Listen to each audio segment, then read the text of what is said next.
Good evening and welcome to the Mancunian way. The countdown is on. The Clash of the Titans is in 48 hours. First versus second. We are here to talk all about it. Plus, we may get onto a little bit of FA Cup final. In fact, screw it. We'll start with it. Aussie Rich, Pat, not heard from you three.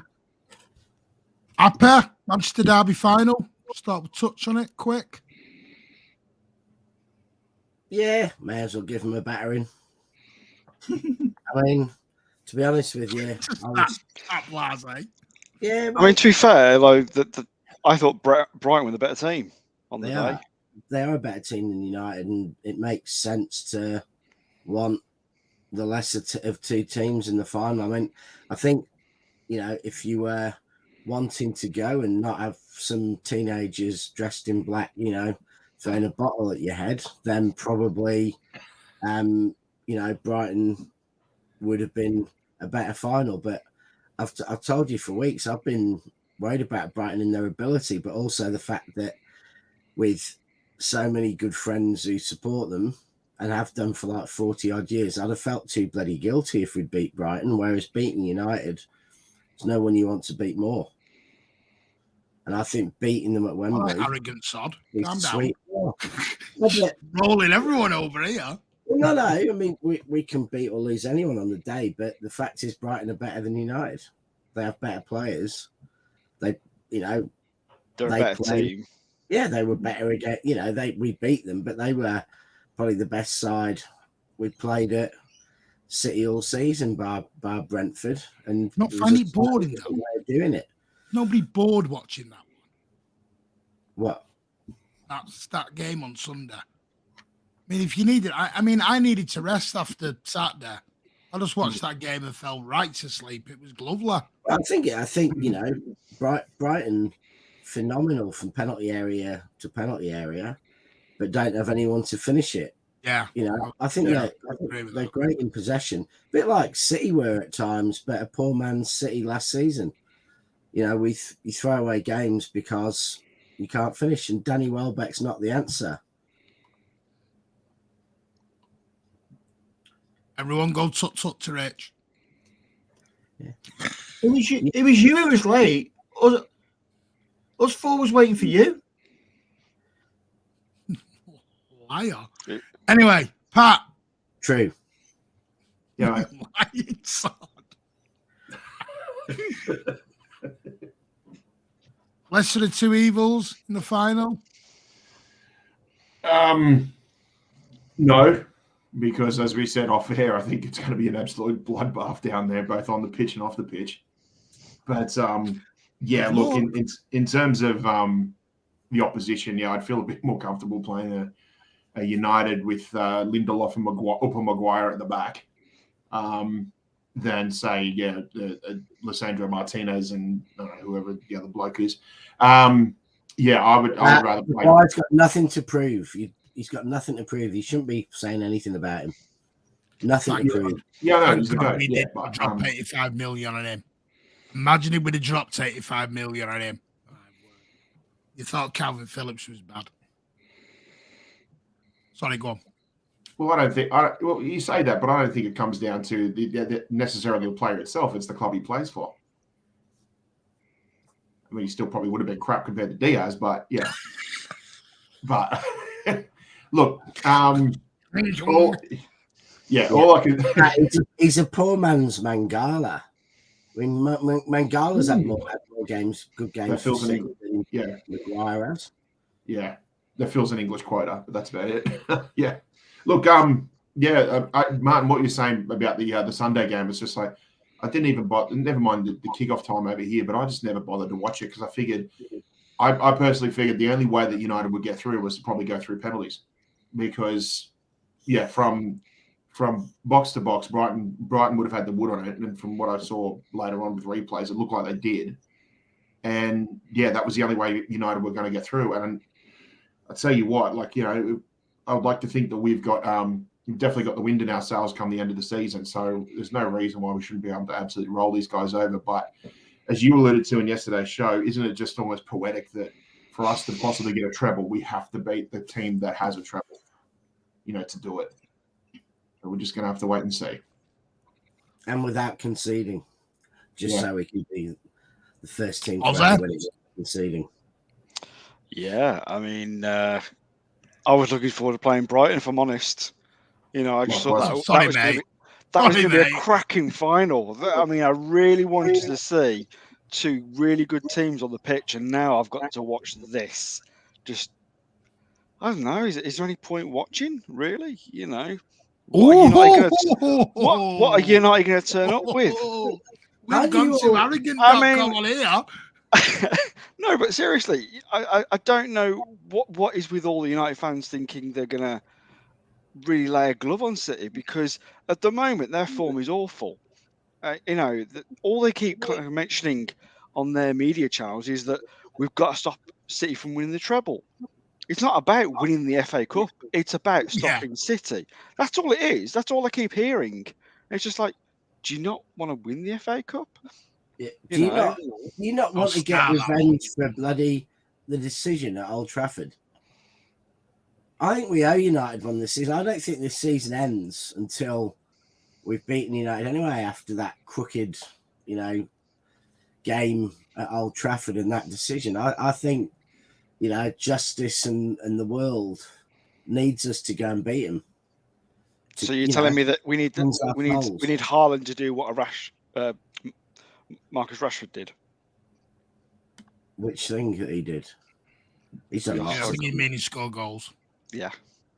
Anyway, slag off Boris Johnson. We'll sort of move straight up to ours. At the end of the day, because we ain't got any. We ain't got any. Wembley Stadium was empty. It was all full on the Sunday. Do you know something? Funny games. I'm glad. I'm absolutely glad it stood out like a sore thumb on Saturday with all the empty seats, because it shouldn't even be at Wembley. Yeah. They are moving the kickoff time, by the way. There is now a discussion between GMP because a lot of the Manchester police are going to be needed down at Wembley that day. They're looking at, because it's two northern teams, I think normally the kickoff's 4:45. They are trying to move it to a 3:00 kickoff.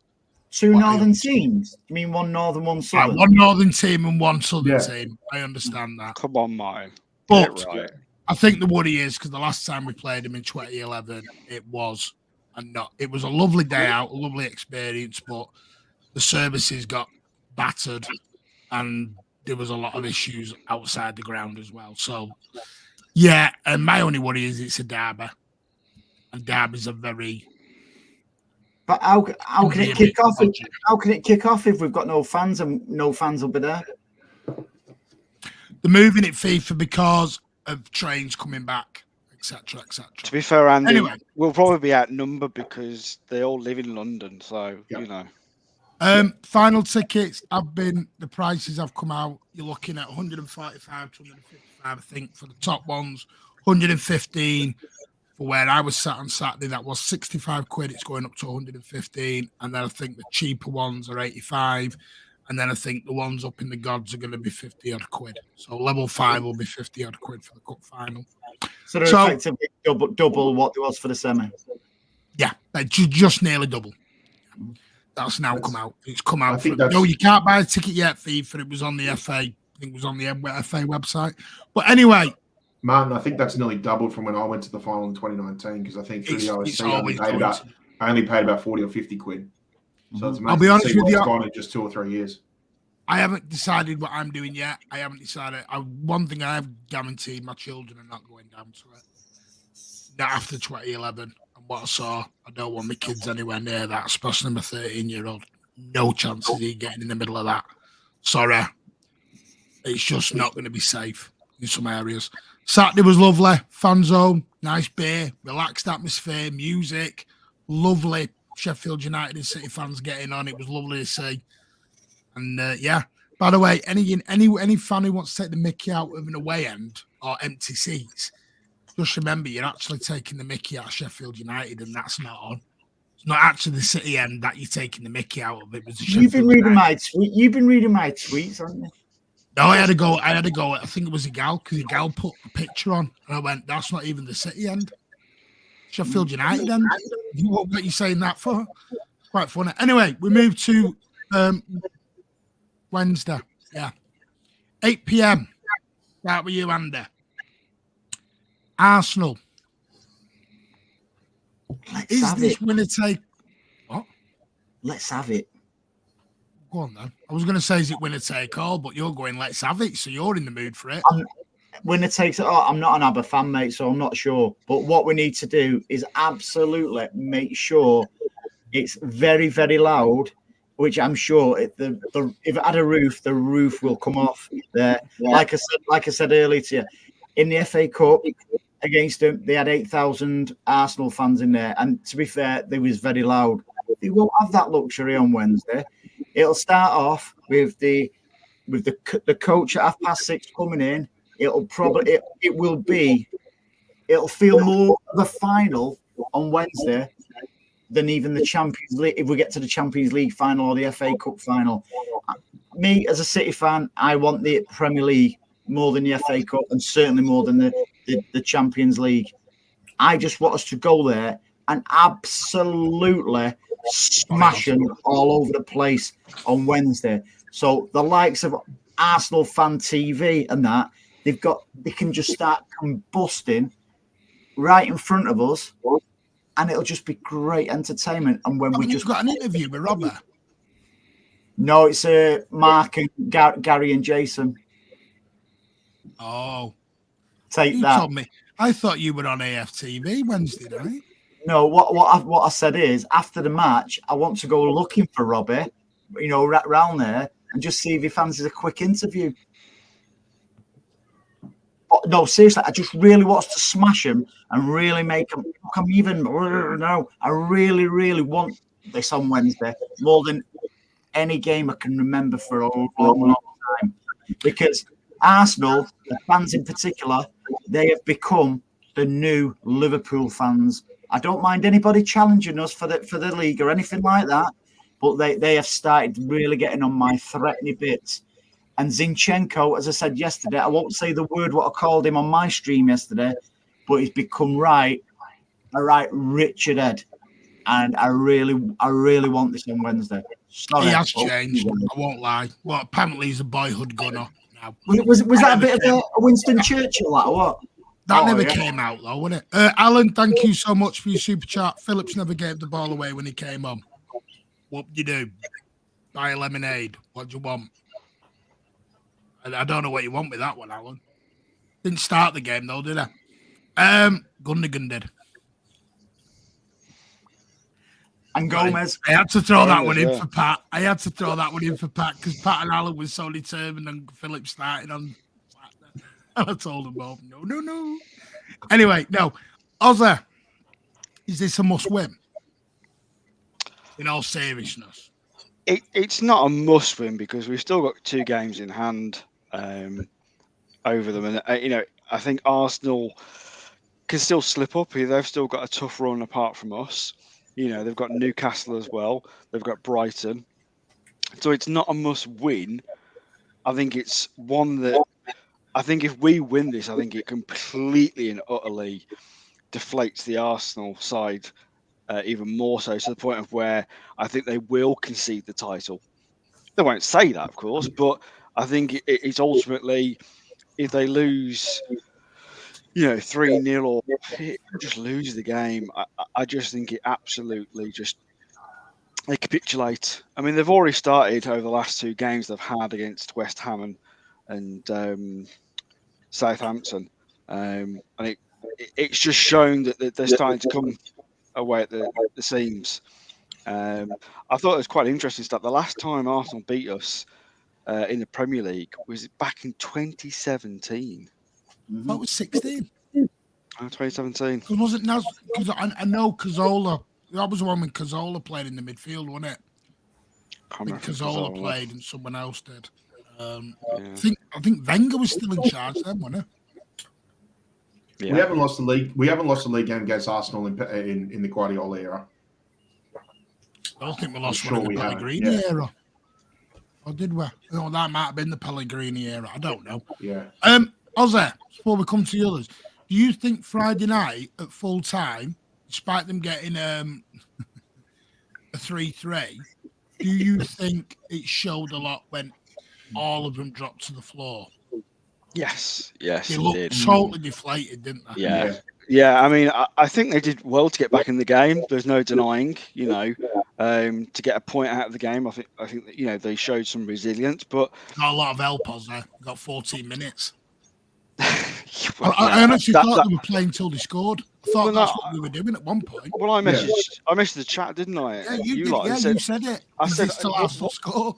Yeah, because that's how it felt. I was like, how many minutes has the ref added? Because I was thinking, what is it, 9, 10 minutes? And it was only, 6? So it really felt like the referee was just going to let them continue until they eventually scored the 4th goal. It was just ridiculous. But no, I mean, if they'd have stayed on their feet and if they'd have just kind of gone, yes, we've at least got a point, we can continue and march on, it would have showed something. But the moment pretty much all the Arsenal players fell to the ground, it was, fuck, we've lost the league. I've never heard Ozzy actually say that word. He said flock. You just literally gobsmacked me. Flock. Breaking news on the Mancunian way, Ozzy swore. But it's true. No, Ozzy, we've never heard you swear, mate. That's been clipped and going down on a shot. Totally with Ozzy on this. It just looked as if it was flock. We've lost this. Yeah. Flock. Go on then. Who grunted then? There was a grunt then. Was that? No, it was kind of a French noise of agreement. So Barry black cap today, you see. So just turn it sideways a bit, Rich. Yeah, it's like he'd sat on something then. And like, Sorry? I don't know. It was a very weird noise. Humans don't make that noise. Well, that may have not been the noise then. Well, they are missing a French. It sounds like something happened in your house, Martin, that the rest of us didn't. No, I know, but we've got Ozzy saying the F word and you sitting on things and groaning. I don't know what's going on here tonight. Alan's not even on. What's going on? And that's in the same room? No. Alan's not in the same room. I think it's about 10,000 miles between them. Alan's with Patrick. No, I'm bloody not. Yeah. In a minute, you're just going to see Alan come up the screen and Pat's handies up his backside going, hello. Yeah. I think you did look very close on that photo on Saturday. You had a lot of fun in Melbourne, didn't you? I think so. Yeah. Oh, can't even remember it. No, I was awake for about 24 hours. I was crawling back to my hotel room after the game.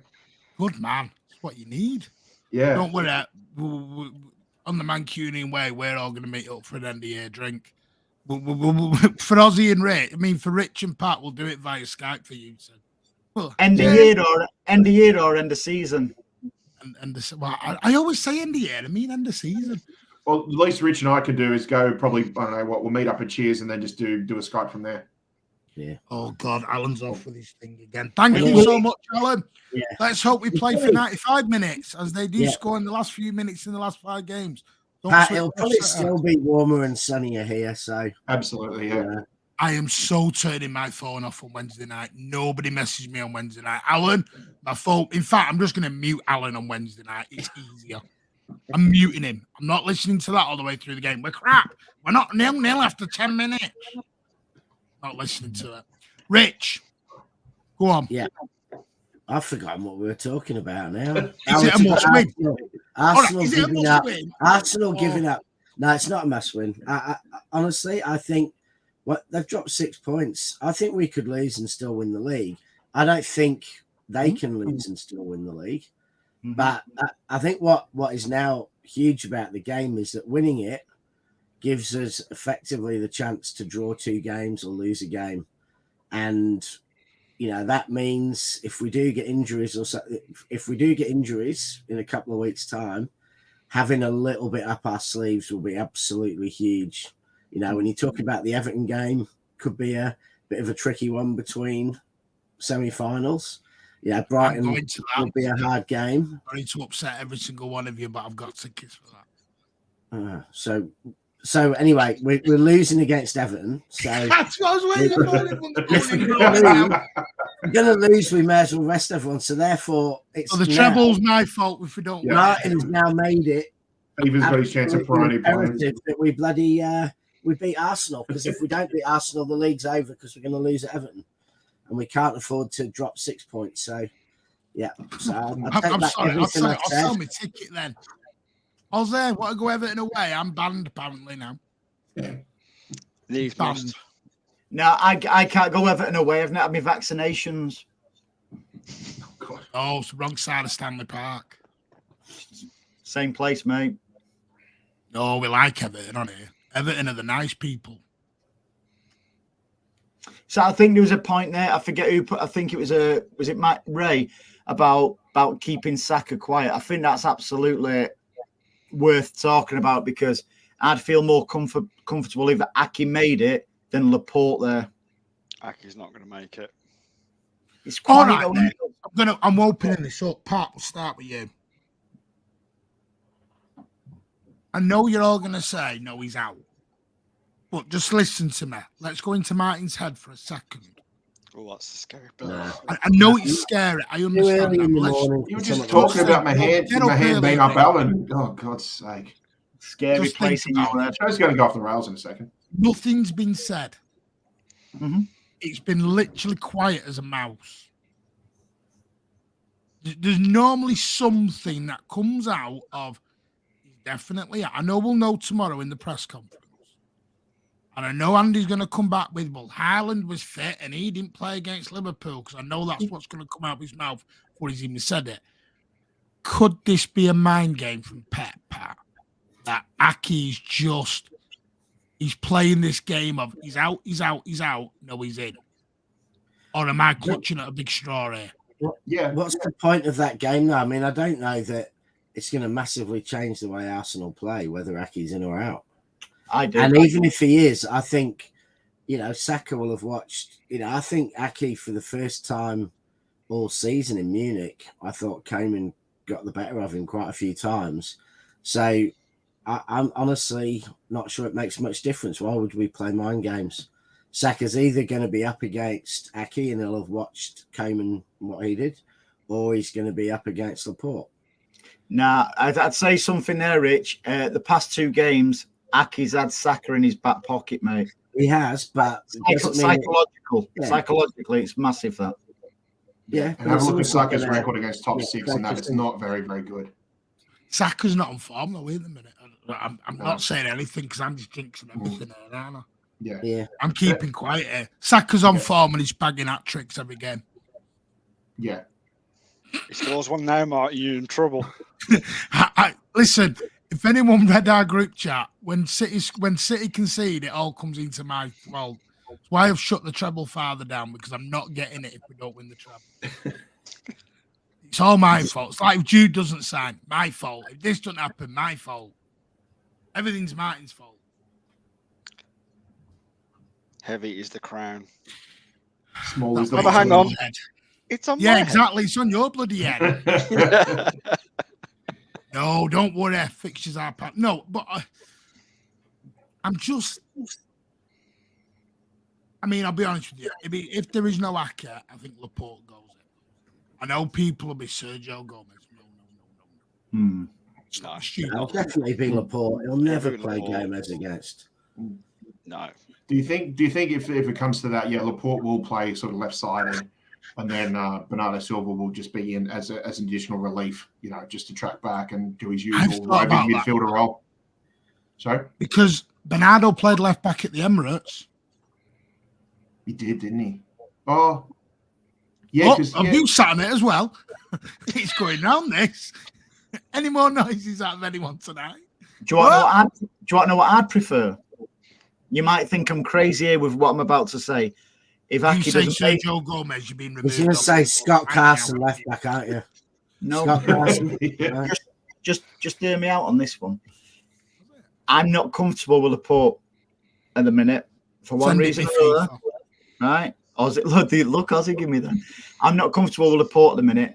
I would actually, if Aki doesn't make it, I would actually play Foden in that position so it can link up with Grealish. So they've got that double. Oh, No, this is April Fool's Day. Sorry, repeat that again, Andy, because I don't think I quite heard it. Foden left back. That's all you need to know, man. No, you can play the three centre backs, but I'd have Foden as sort of like that inverted for that extra cover on the left. I think that plays into their hands too much. No, you'll get more workmanship from Foden than you will from Laporte. Do you know, Andy, your brain is how. Old. Yeah, your brain is how Pep's mind works before Champions League finals against Chelsea. Yeah, are you saying Pep? Or Leon. This is what happened to Pep before Leon. He was going, what plan can I think Yes, of? Pep's done his brain fat. I know. He did that against Thanks, Leicester in the Leicester. second half. I tell you what, I'd love it. I'd just love it if All Pep right, does it on Keegan. Wednesday. Where's that come from? Foden at left back. Us baldies are geniuses sometimes, and it just happens. He's been at You've been in the, that fridge behind you. He's been at the Sherry. Just because you, He's on 7-up. just 'cause you look like just 'cause you look like a curveball doesn't mean you have to throw one. He's definitely got some Tia Maria in his 7-up, that's for sure. Where's he come up with Foden at left back? Listen, Pardo Oaks, you don't try something you haven't played it before, Andy. Try telling Pep that. No, don't no, need listen, Pep I doing get that. what you're saying. I don't think it'll happen. Listen, just before I disappear, He's trying this, isn't he? He's desperate for it. No, just listen before I go. Right. What is an inverted fullback essentially? A defensive midfielder / In fullback. attack when in possession. A midfielder. You know, Grealish can drop back. We've seen Defensive midfielder though. Not Richard. I see it next to Rodri. They don't go and play on the left wing. Those three come off and let Andy and Rich go at this. Richard. Just come off. It's essentially a midfielder. So we've got him. Right now they've gone. We can have a proper show, mate, can't we? Like the two runners now. It was just a ploy to get rid of them then. They're back. No, seriously, right? An inverted fullback is essentially a midfielder, right? We've seen Grealish, the amount of times Grealish lately has been defending, even when Aki's in the team. So you imagine double bubbling it with Foden there as well to pretty much do cover. Like some people in there are saying they're not afraid of Saka. I am, because he can be a game changer. What we don't want on Wednesday is a game changer against us. I think Foden would be more suited in there, or even Bernardo, somebody other than Laporte, because you can play them three. You can still play your three centre backs. I think we'll. I'm quite tempted to say, can I have 4 candles, please? You've No, thrown Pat off. we're doing Pat's that. disgusted with you and gone. We're doing comedy, but no, I think. Wow. True. Tell you what, I would love it. I'd love it on Wednesday if Pep does that, because and we win comfortably. I'd just go. To be And honest, then if he does do it and we absolutely lose, if we win Andy, comfortably, I don't care what he does. We can By the put way- Calvin Phillips up front if we win comfortably. I've got a feeling that I've thrown you all in.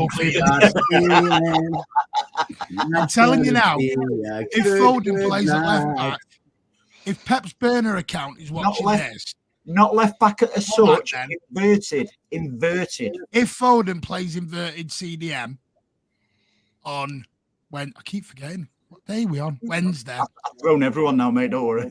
Martin's gonna shave his head and send it to you in the 9320 post. podcast is where you all want to go. Or TikTok. And send your abuse to Andy. Andy Savage, have a word with him. He'll have a chat with you. Yes. He'll break it down. Available on other streams, being misquoted. Yeah. My favourite thing, Andy, is that you're now Alan. You've said such an opinion. Super You're Setter, now Alan. you are spot on. Thank you, Super Setter. Alan, which I will, I've started his super chat. He's throwing it in. Alan throwing in a Gomez-sized hand grenade. I'd rather start Martin left back. I totally concur. And I prefer putting in goal. Getting back to the real world, where Laporte will start as the left of the back three. Yes, he will. Laporte because starts. He's an infinitely better defender than Gomez or Foden, and we'll have Stones free to step into midfield.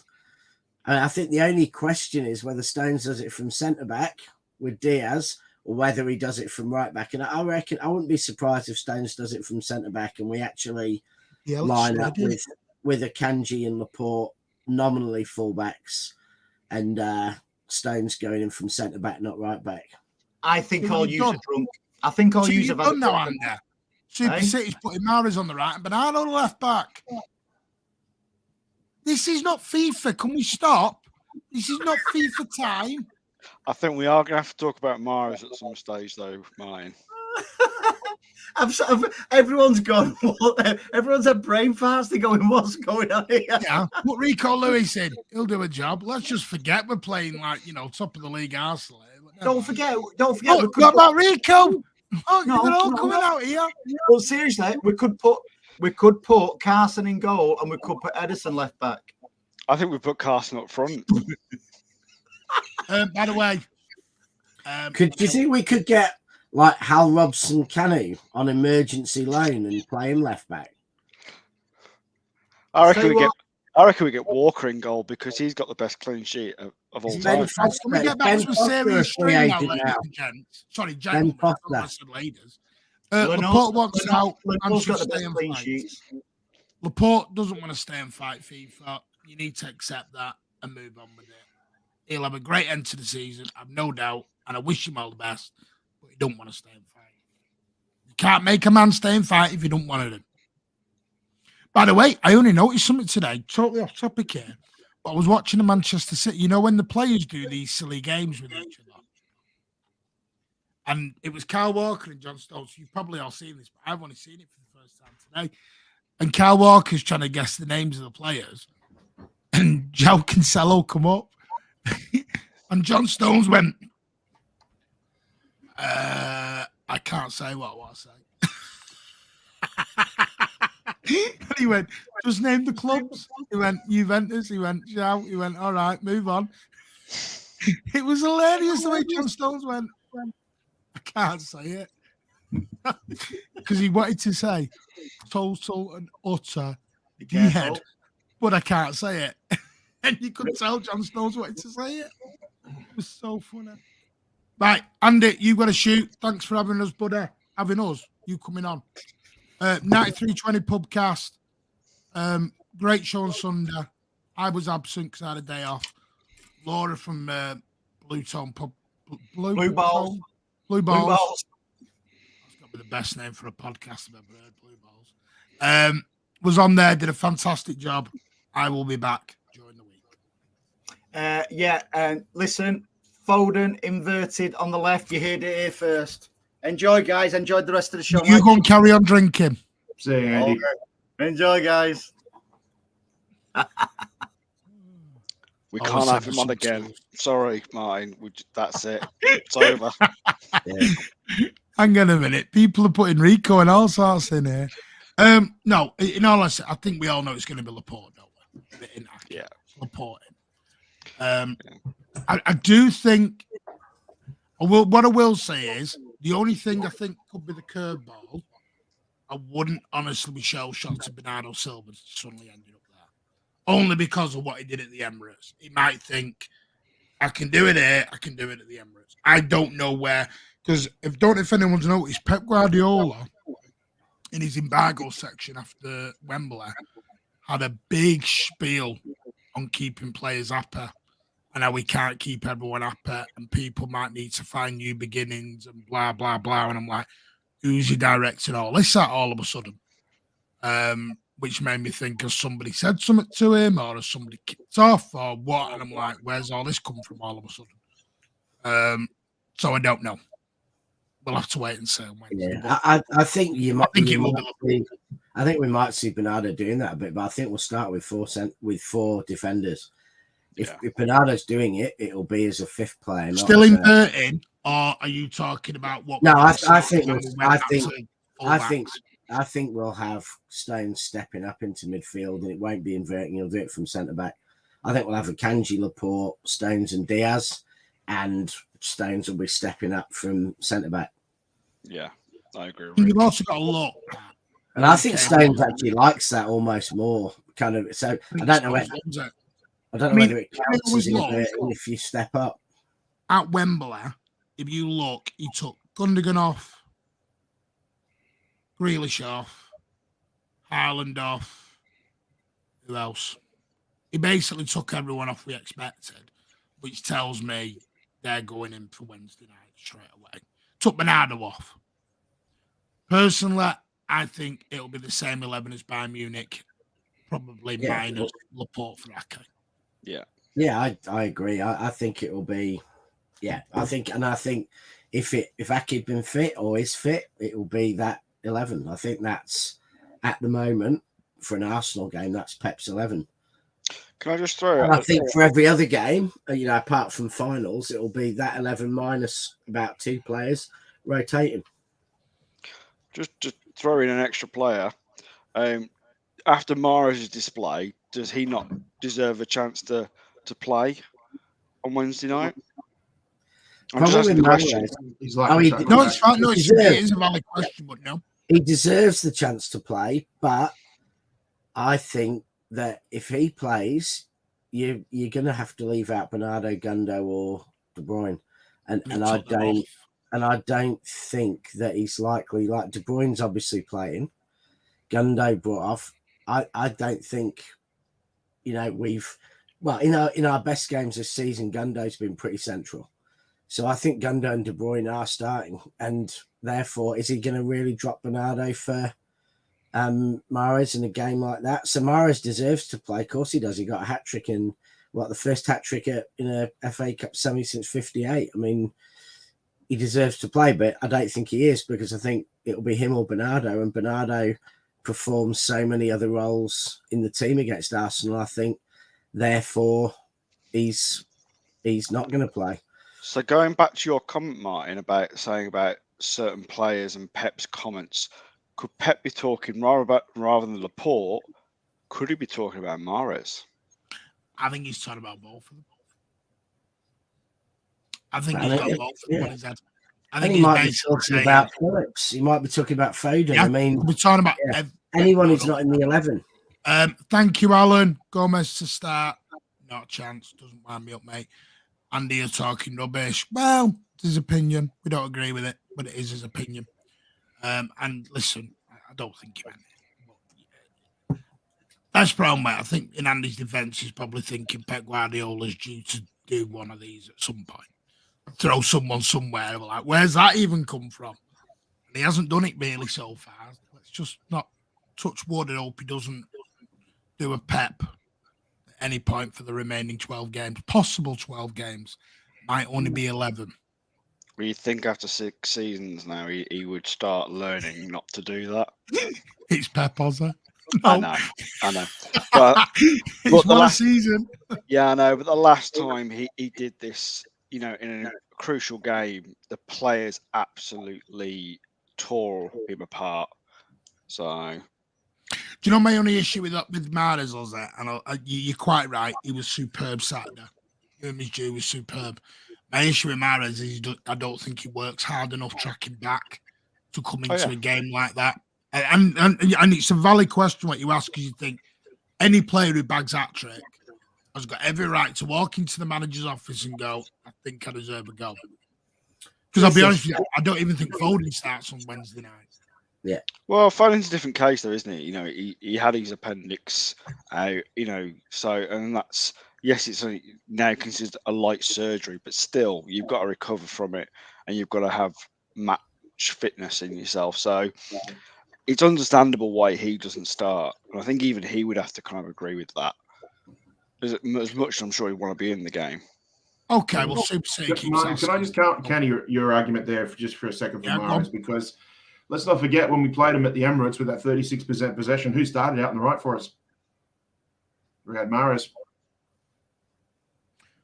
He started that game, and his link up was with Kyle Walker.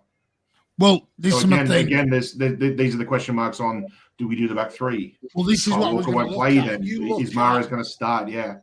You look at the game It at the just throws a little bit Emirates. of a spanner in the works. Yeah. It was Edison, Kyle Walker, Diaz, Ake, Bernardo Silva at fullback, Rodri, Riyad Mahrez on the right, Kevin De Bruyne, Ilkay Gundogan, Jack Grealish, and Haaland.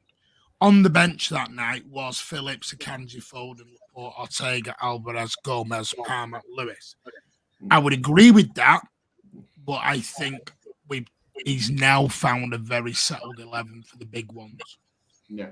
I think Pep's got his 11 in his head.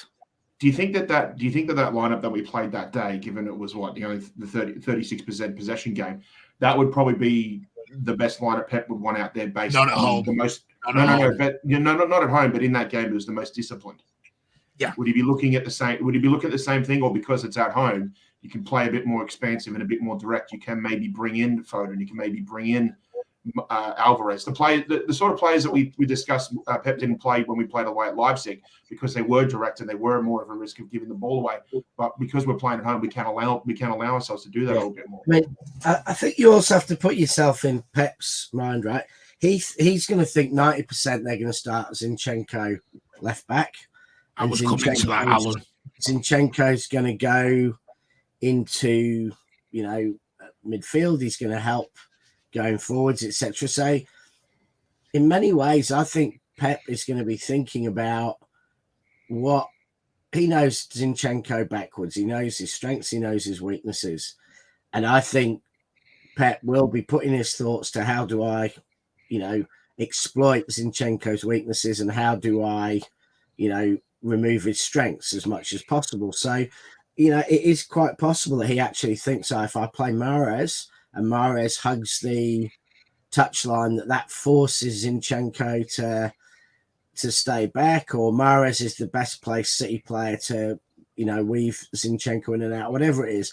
So that's going to play a part in his decision as well. I mean, my gut is always that Bernardo can do that, but he can also give you flexibility in, so many other positions, whether it's helping out at left back or helping out in midfield. But he may think Mahrez can pin Zinchenko back. That weakens this element of Arsenal's play. And, I want to, play him as the form player and have him up against Zinchenko. Because Zinchenko, I think we can exploit this weakness in his game. So, that wouldn't be earth-shattering surprise. I don't think Ozzy's asking to play Mahrez. I think he was asking the question. Yeah, I was just asking the question. Yeah, that was much of my point. Does he deserve to start after his performance? I would say yes, but I think Pep's past the sentimentality. Yeah, he does deserve to start, but whether he will, that's the other question. But I think a lot of it will come down to how Pep thinks he can best exploit Zinchenko.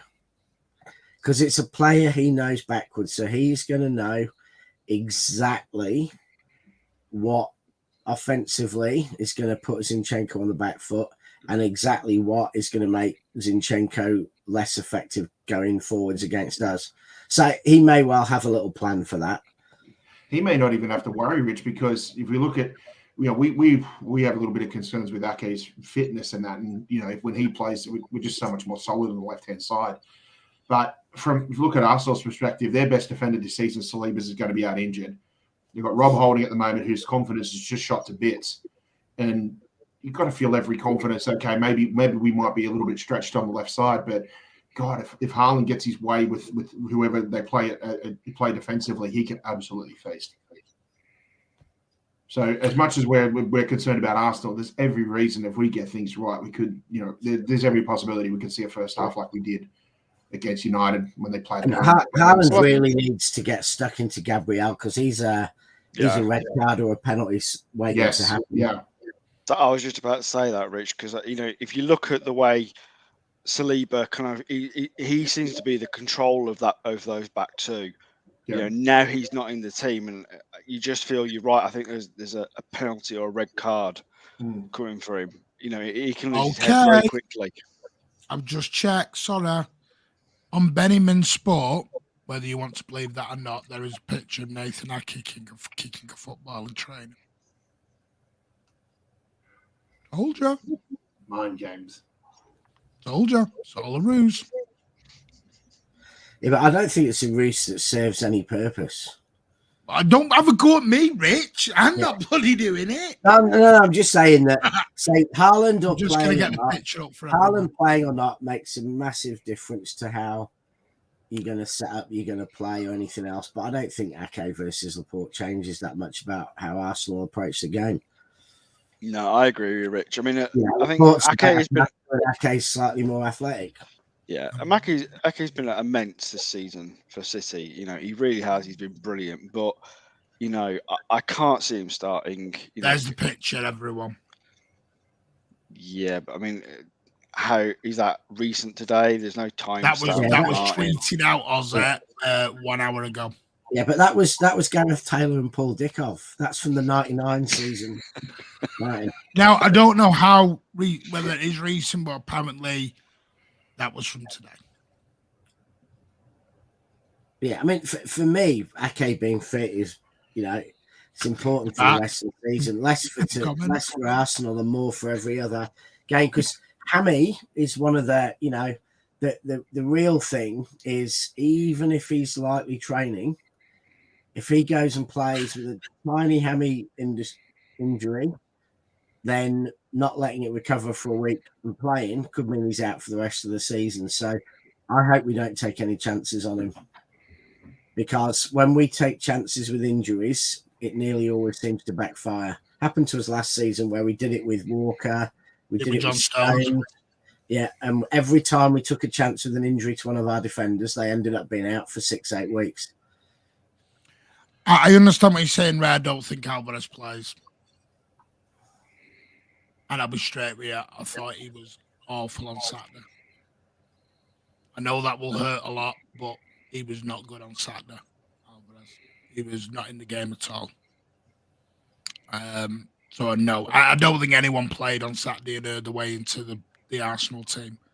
Sadly, I don't know where I'm at with the Ake stuff, because I am with Rich. Do you take the gamble, Oz, Pat, and do it, and screw you for the rest of the season? Be done. Because the thing was, he didn't tear it; it was only a strain.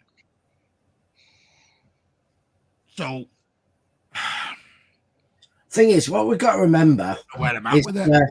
It's for the last 5 seasons, last 5 seasons until probably Christmas. You ask any City fan, Ake or Laporte, every City fan would have said Laporte, apart from 1 or 2. We're not talking about chucking in, Gomez or Ake. I think you've got a massive decision, on that risk. But Laporte is a world, I think arguably he's been the best left-sided centre-back in world football until this season, for the 2 seasons prior. So you're not talking about playing some kid who's, you don't know if they can play. You're talking about bringing, a four title-winning 28-year-old left-footed defender in. It's not, I don't think it's such a big deal. Ozzy, could it be that what Blue Art's saying? I'd say just put that out as an old photo just to play with Arteta's head. It's very un-City-like and very un-Pep-like, though, isn't it? I still think you're reading way too much. With Haaland yeah, I just, I think I agree with Rich. I mean, Ake is not the linchpin to our game on Wednesday. If he's fit and he's fully fit and he's ready, then fair enough. But I think realistically, I think Laporte is likely to start. We're going to need Ake for the rest of the games coming up. So we've all said this is a game we want to win, and this is a game that Arsenal can't afford to lose. So for me, it's start Laporte and Ake. Hopefully we're back into the team sooner rather than later. But it's not one we need to be worrying about right now. We'll know on Wednesday. Is anyone? The only reason why, Pat, I have a little concern on this game. I do think City will win. But with this being Arsenal, because this is now must win for Arsenal, really. Well, I said earlier it must win for City. I 100% think it is must win for Arsenal. Yeah. Arsenal have to win this. Yeah, they do. So does that help us, or is that put us in a danger zone because they could be fully focused to go at us? Because for me, they have to. Arsenal to beat us on Wednesday have to bring the game of the season for them. Yeah. Yeah, not just the game of the season, but all 11 players have to put in the performance, their own individual performance of the season as well. Yeah, I think Arsenal are they going to be able to do that with injuries at the back and in midfield? Tell you what, they're going to have to dig deep. That's for sure. Arsenal need to come into this game like they're 3-0 down already. Mm. Do you know what I mean? They need to come into this game thinking we've got to score the first goal and we've got to just completely dominate City, not give them a break on the ball, not let them pass through the lines. And the other name that we haven't really mentioned, who didn't play against us at the Emirates, was Gabriel Jesus. He wasn't fit for that game. You know, a lot of Arsenal fans want him dropped and Trossard playing. I've heard time from the Arsenal fans in a minute. Like they're saying the reason they've drawn these last 3 games is we you send me the link, Alan. Trossard's our best attacking threat at the moment. So be interesting to see whether Jesus plays or whether they, the Arsenal fans, what they're saying is needed. Which is funny, Rich, because Jesus has scored 2 goals in those 3 draws that they had. Yeah. He scored a goal in 2 of those 3 games. No, but listening to Arsenal fans, Pat, on Twitter Spaces over the last. No, I get it. When Trossard's playing against us, he's played really, really well. Yeah, but they want Jesus out and they want Zinchenko out. But who do you drop? Out of that front line, Saka, They want to go with Martinelli. Trossard. They want Trossard in because they want Trossard in for Jesus. Yeah. They think Trossard's got more movement than he has. I mean, to be fair, Jesus was awful against Saints, and he was awful at West Ham. But we know from our past experience with him, it takes him a couple of games to warm up. So, I would be more patient with him personally, but that's Arsenal's choice at the end of the day. Cass, I knew you'd come in here and do that. I heard you earlier, Cass, on Terry's begging Arsenal to win. Don't be giving me that one, you. By the way, Never a Foul, top show as well. Daps and Cass and the gang are on there as well. Great channel. Spoke to Aki, he's okay for Wednesday. No, I just listen. I'm happy if it's Laporte or Aki, but I'm with Ozzy. If Aki plays, he's got to be 100% fit. I don't want an 85% and we take the chance with Real Madrid around the corner, because then you want Aki for Real Madrid more than you want him for Arsenal. That sounds so daft to say, but you do, because I think he's going to have more problems against Real Madrid with. I can never say this guy's name. No, Vesuvius. Valverde. What? Where did you go with that one? Vesuvius Junior. Vinicius. Yeah. Vinicius. There you are, Vinicius. I don't know. Jeez. Amazing how you have to go to an Aussie bloke to be cultured. Muddy Duck agrees with us, spot on Ozzy. Can we move on from Aki? Yeah, we already are Muddy Duck. He's not giving that one up. We'll get onto that on Thursday night, Harry Mills. I know Hickey has been. We'll get on to transfers and that on Thursday. Seriously, we take a risk with that. Some will say take a risk. Some will say take a risk.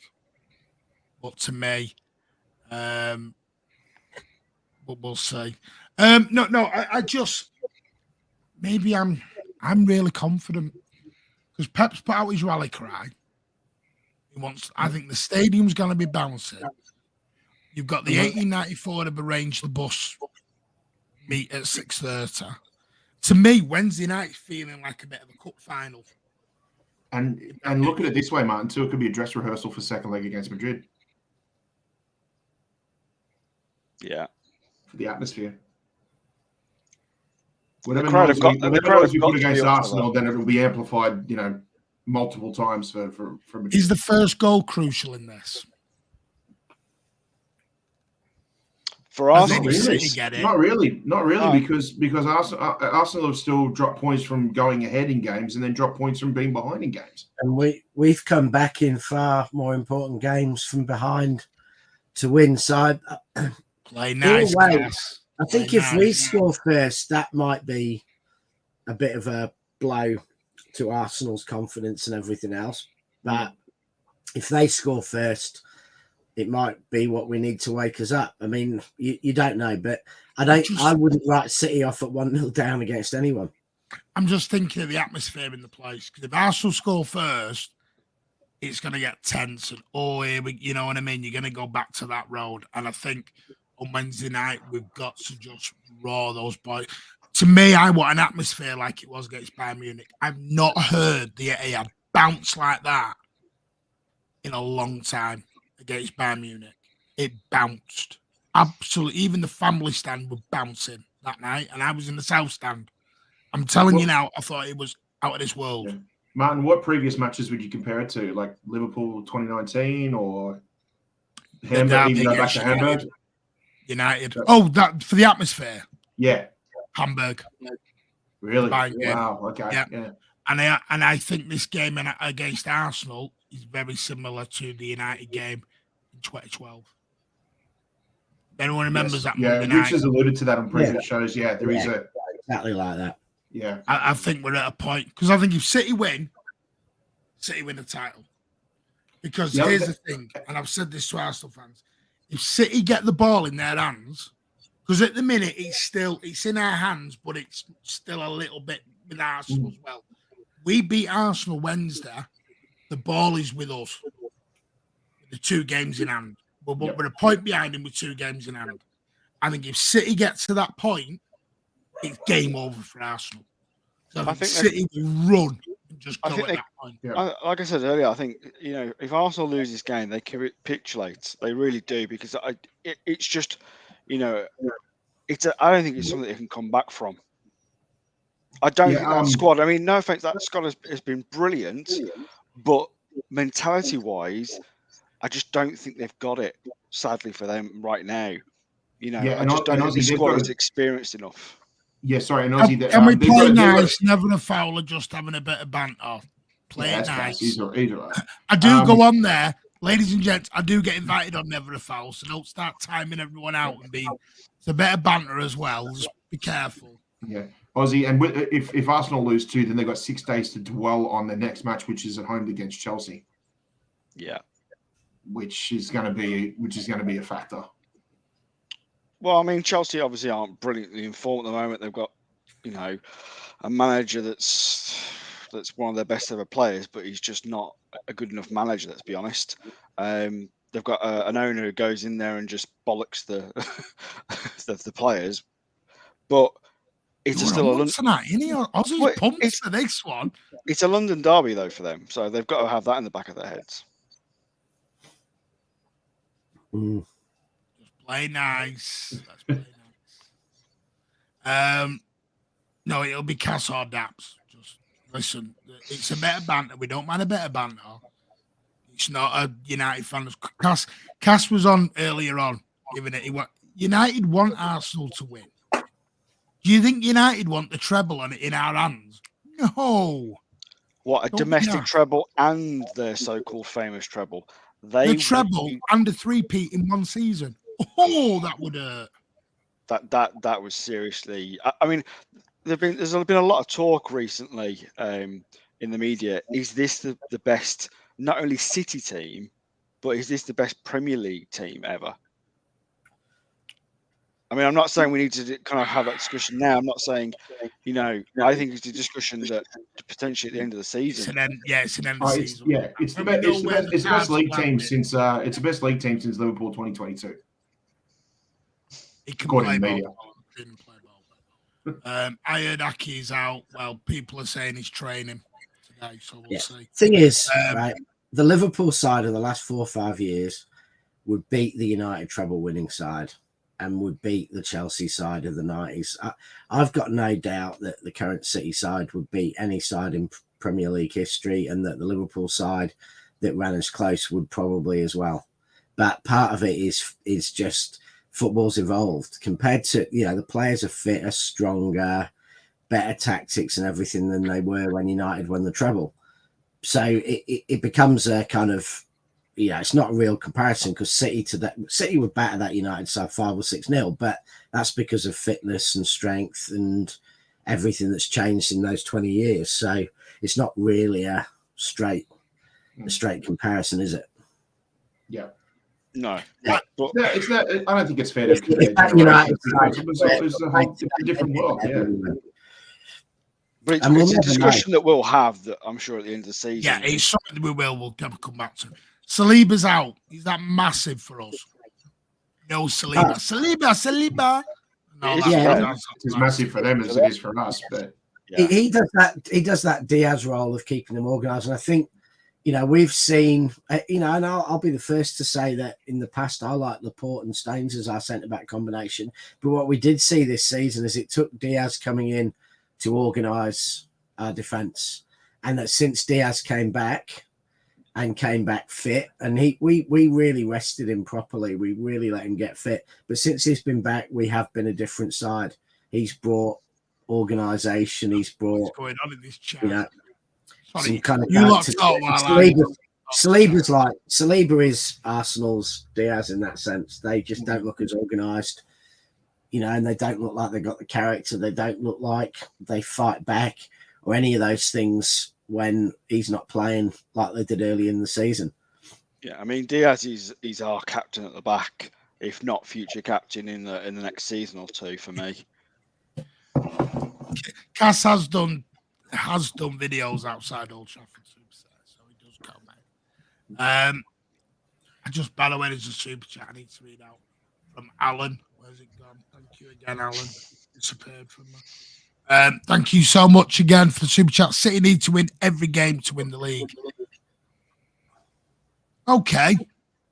It's a question I'm going to ask the panel. We'll go with Rich, Ozzy, Pat.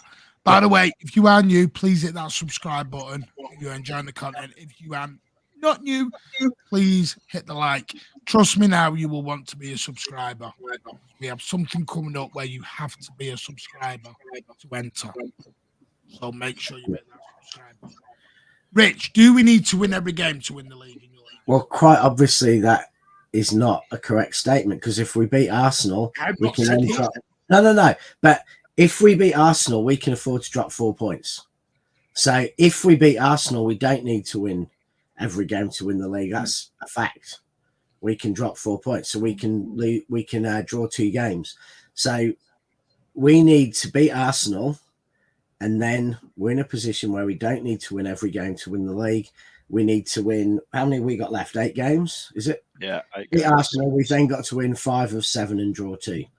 But if we beat Arsenal, honestly, I think they're going to drop at least another 5 points. So we've then probably got 9 points. If we beat Arsenal, I think we could probably afford to lose 2 or 3 games of our last 7. Cass, naughty boy, you caused all this. I was going to say, I think the 2 games you're probably talking about, Rich, is probably the Brighton away and Everton away. And I know Everton are in good form, and but they have been one of those bogey sides for City over the last couple of years. So right at the end of last season, they somehow pulled results out. Exactly. Just when they were down, they pulled results out last season. Yeah. Yeah.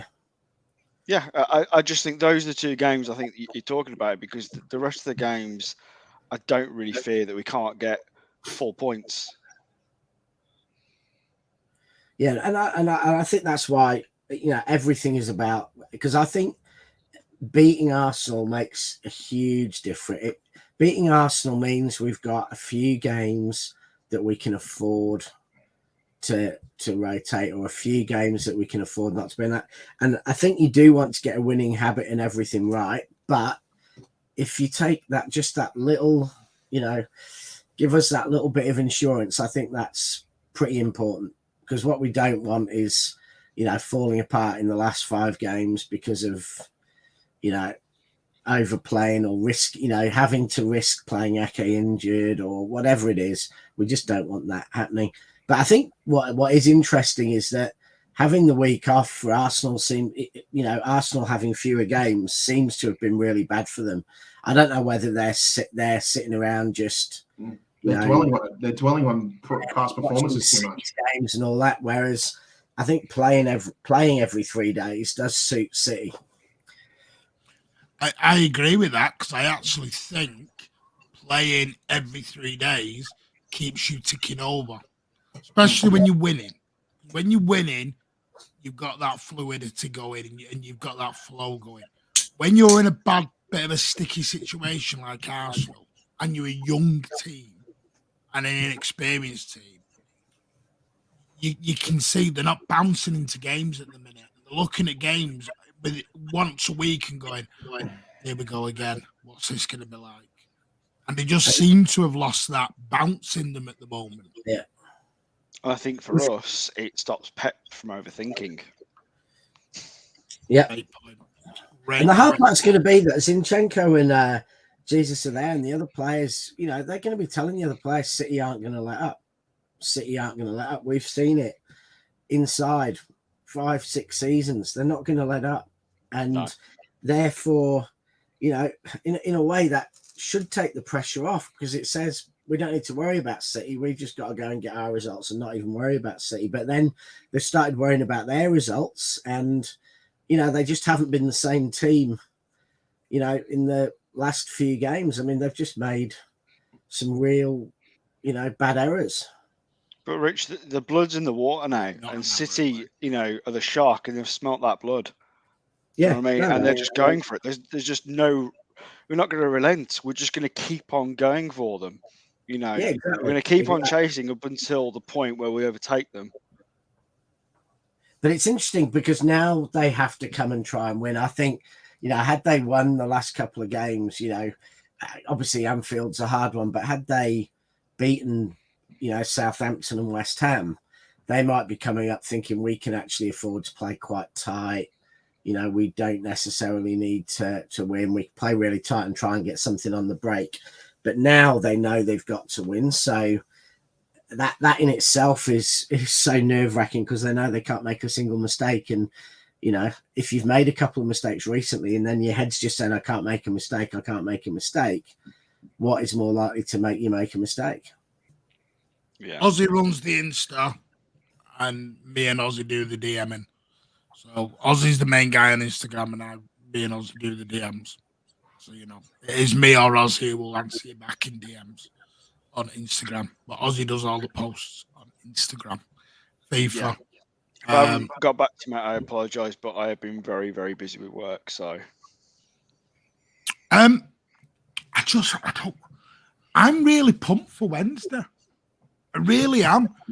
And I don't normally go into games like Arsenal bouncing and confident, but I just think at the minute, this is what football's about. I know it This is. is what football's about. I know, Rich, but Cityitis always comes in somewhere. You know that. Cityitis appears somewhere and we go, this could, but I'm not feeling it at the minute. Martin, it's Martin, like, do you feel like you're looking for the Cityitis almost? I've never been this confident in the 11 or the squad that we've got right now. I've never had this confidence in them. I'm watching them and I'm seeing like Terminator, laser focused by every single one. And I just think if we get over the line on Wednesday, because here's the thing, if we beat Arsenal, I don't think it'll be 1-0. I could seriously see us sticking 3 or 4 past them and sending out a damn statement big time against them. And that's what I meant about the first goal. If City get a goal in the first 5 or 10 minutes, Arsenal are in for a long evening. Because Zinchenko has shown, as much as he was great for us and we love him, he has shown recently why we sold him. Because defensively, he's pants. As much as we love him and he was great defensively, he's been all over the shop for Arsenal lately. That's why Arsenal fans suddenly went and dropped. Jesus is going to the Jesus. And you can listen to interviews. And I listened to Gabriel Jesus' interview the other day.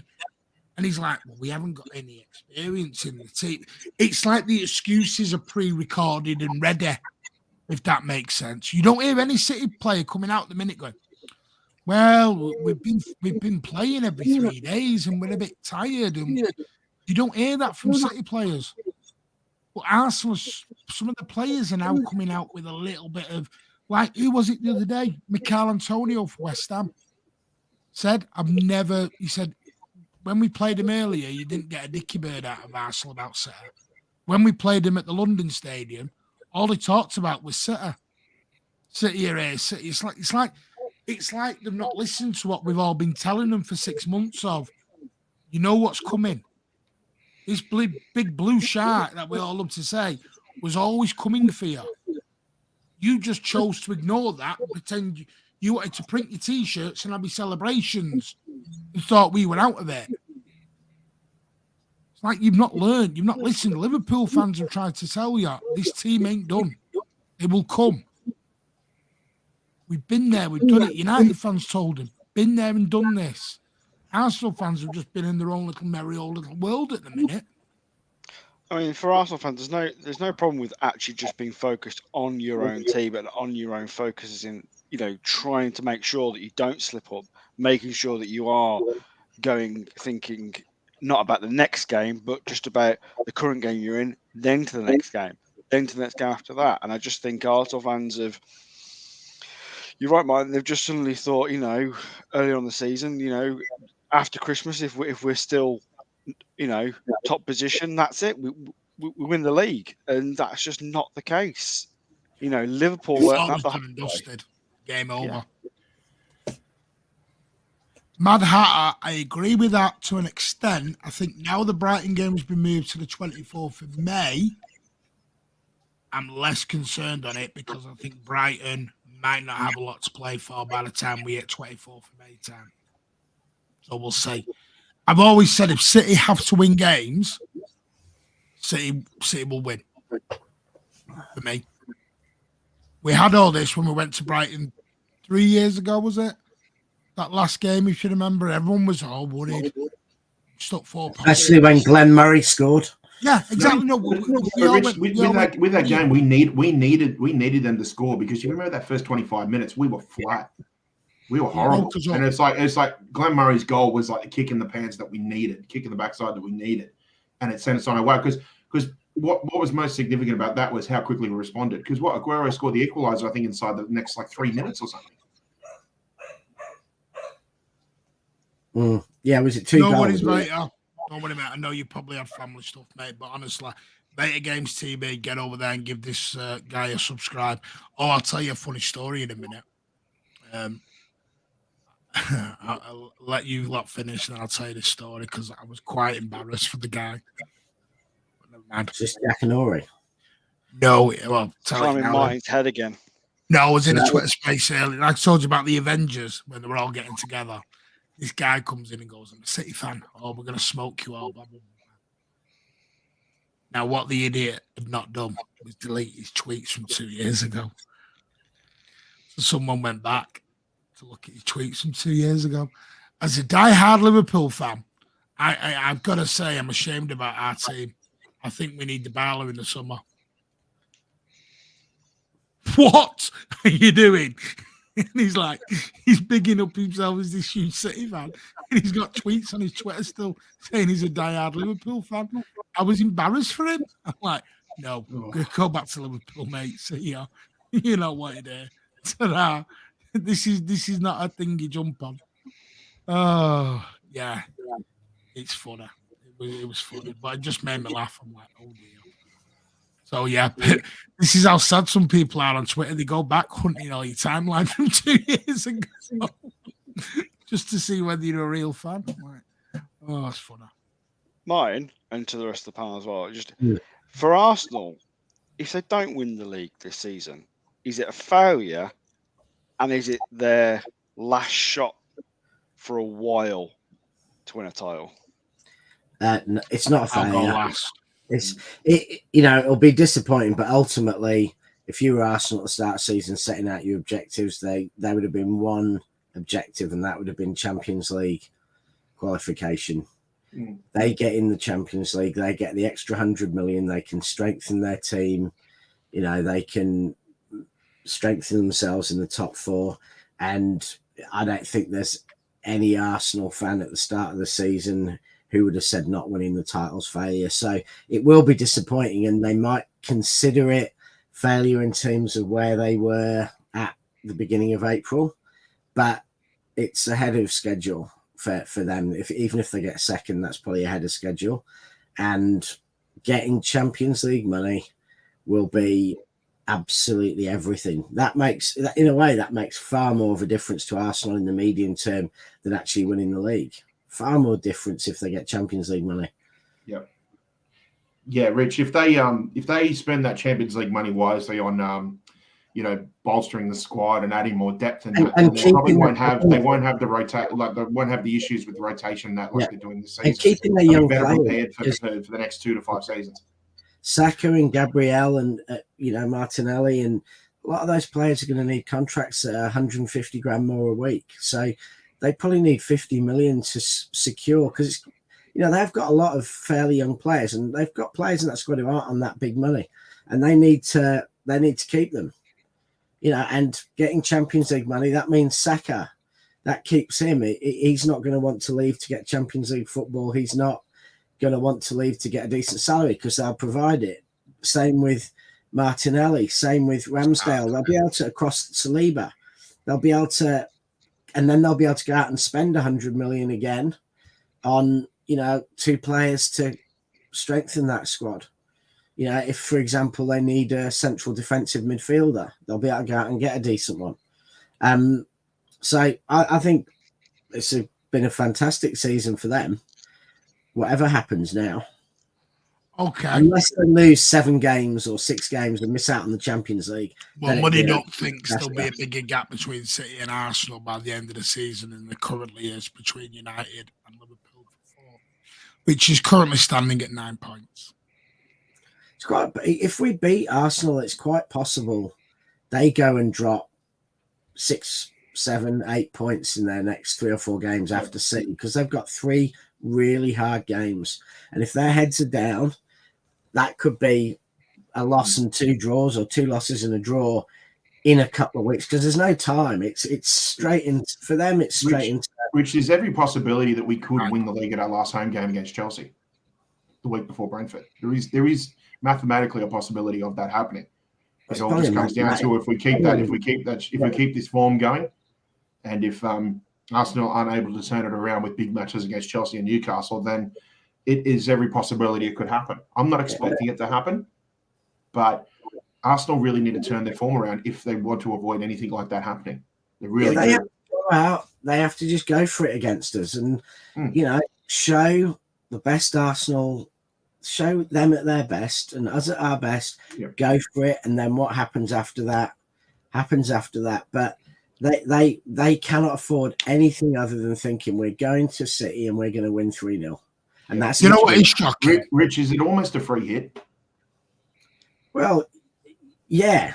In that, if they don't win, I don't see them winning the league. And so it is a free hit. And no, do you know what is a free hit? Like button. Completely free. There's 110 on nearly. 70 likes. Come on. 37 of you smash that like button would be much appreciated, because the more people that like it, the more people it drives it to your channel. On that, yes, I've just said that Lindy earlier, that police are trying to force the cup final time to be moved to 3 o'clock for obvious reasons.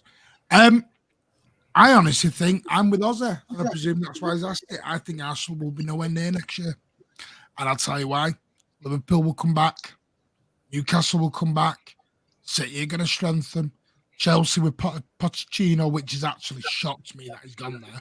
But I think it's quite clever that he goes in now, for the simple fact, because I think he's going to use these last few games as a live pre-season.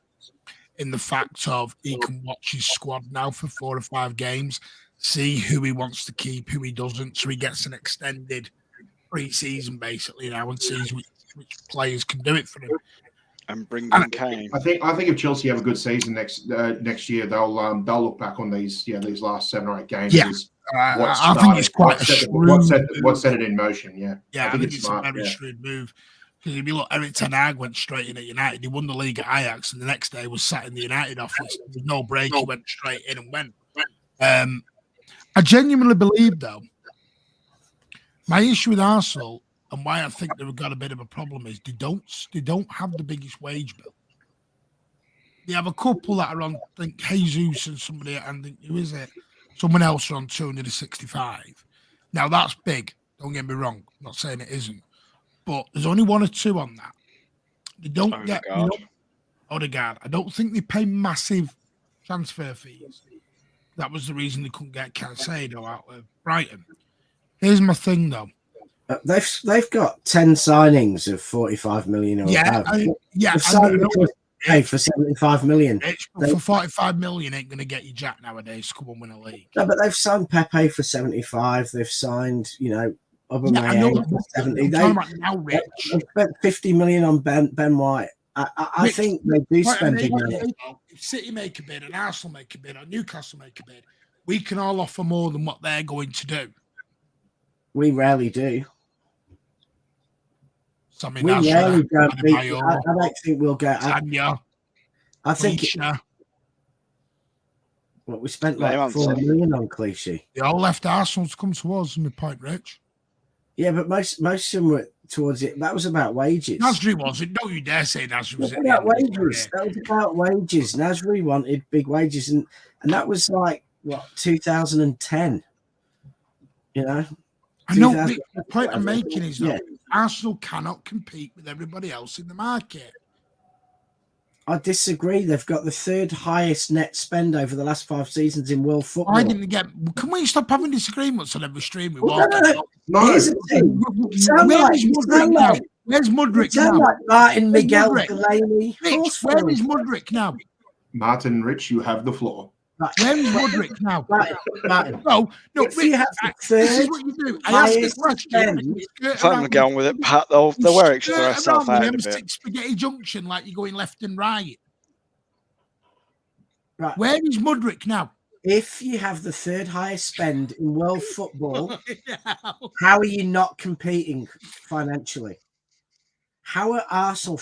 They haven't competed with United and Chelsea. But they have beaten every other club in world football for net spend in the last 5 years. So you cannot say that's not competing. They are competing. Right, Rich, again, I'm going to ask. One day. Are you a politician? Well, I could be. I'd beat you. You could. You get asked the question and go and answer a completely different one. You got asked. Where is Mudryk now? Well. The one at Chelsea, or are you mispronouncing Luka Modric? Where is Mudryk now, Rich? Baldrick, he's Mudryk. Modric. In the Mudryk. Right. Yeah, Mudryk is at Chelsea. Why? Yeah, Mudryk duck trick. Why is Mudryk at Chelsea? Why is he at Chelsea? Because Chelsea are prepared to pay 50% over what any other club in world football would pay. Because Todd Bowley took 600 million quid and went round in Peter Swales doing his negotiating and said, how much do you want for Mudryk? 80. We'll give you 110. I mean, Right, okay. So here's my point. Why did they buy Jorginho? Because, well, I'm not going to say it because legally, if I say why they signed Jorginho, this channel could be will be breaching the law, and we know why they signed Jorginho, and we can't talk about it. So I think we should. Why didn't they sign Caicedo then? Why didn't they sign Caicedo? Because Brighton did with them what they did to us with Cucurella, and wanted a price that was miles higher than they'd pay. So let me go back to my point. Can Arsenal compete with the top clubs on transfers, Rich? Do you think talking about 10-45 million players? They can, they can. Right, okay. So you're telling me then if they wanted to, you're telling me you think Arsenal are willing to spend, for example, 130 million quid on Jude Bellingham? If they wanted to, they could. Right. They've got an owner who wants to make profit, so they won't. Ozzy, help me out here. And Bellingham would Martin. There's two things on this. It's when you're signing a player like Bellingham, there's where does the player want to go, and can you do the deal? Arsenal could pay the money, but Bellingham wouldn't go there. So what does it matter? This is my point, Lynette. Arsenal won't spend more money than they have to.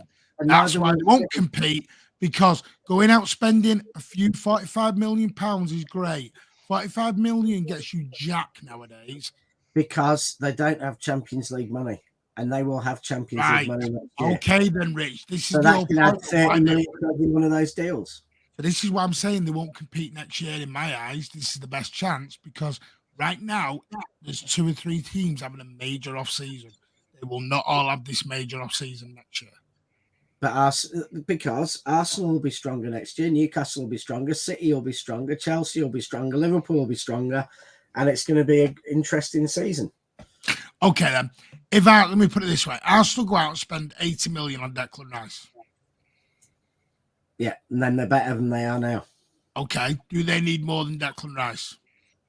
They probably need some. I think any team who wants to keep strengthening needs 2 or 3 players. Okay, let me throw this one out. Are Arsenal willing to spend 150, 200 million with wages? If they get rid of like 50 million or so of like youth players or fringe players, then absolutely. Moving on. This is like fighting with Boris Johnson. Absolutely. This is like Boris Johnson in a fight. It's just answer the question within a question. Yeah. So it's Boris Johnson having an argument with Dominic Raab. Arsenal's best chances now, and they're blowing it. End of. We're moving on. Because they can't compete financially with these boys. No. Because they have owners who don't want to spend. But you told Rich, basically. Yeah, but just look at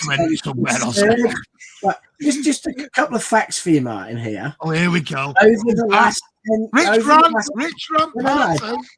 go. Over the last 10 years, Arsenal have net spent $750 million. Over the last 5 years, they've net spent $500 million. That is not, you can't say that isn't competing financially. Only Chelsea and Manchester United in world football have a higher net spend over the last 5 seasons. So you can't say they are competing. They are competing financially. They're just not signing, or until last year, they weren't signing the best players. Until last year, we weren't even in the net spend trophy. Sorry? Up until last year, we weren't really in the net spend trophy fight. So only last year we really got involved with it, Rich.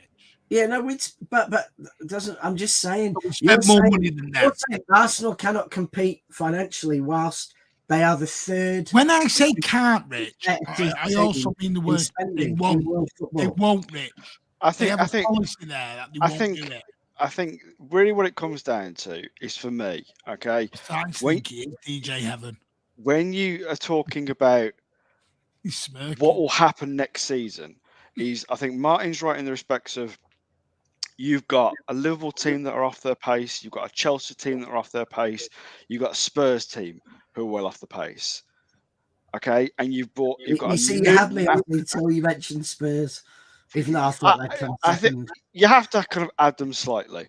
But now you've got the new boys, Newcastle, who, if they remain in their top 4 position, you've got them being able to spend a lot more money.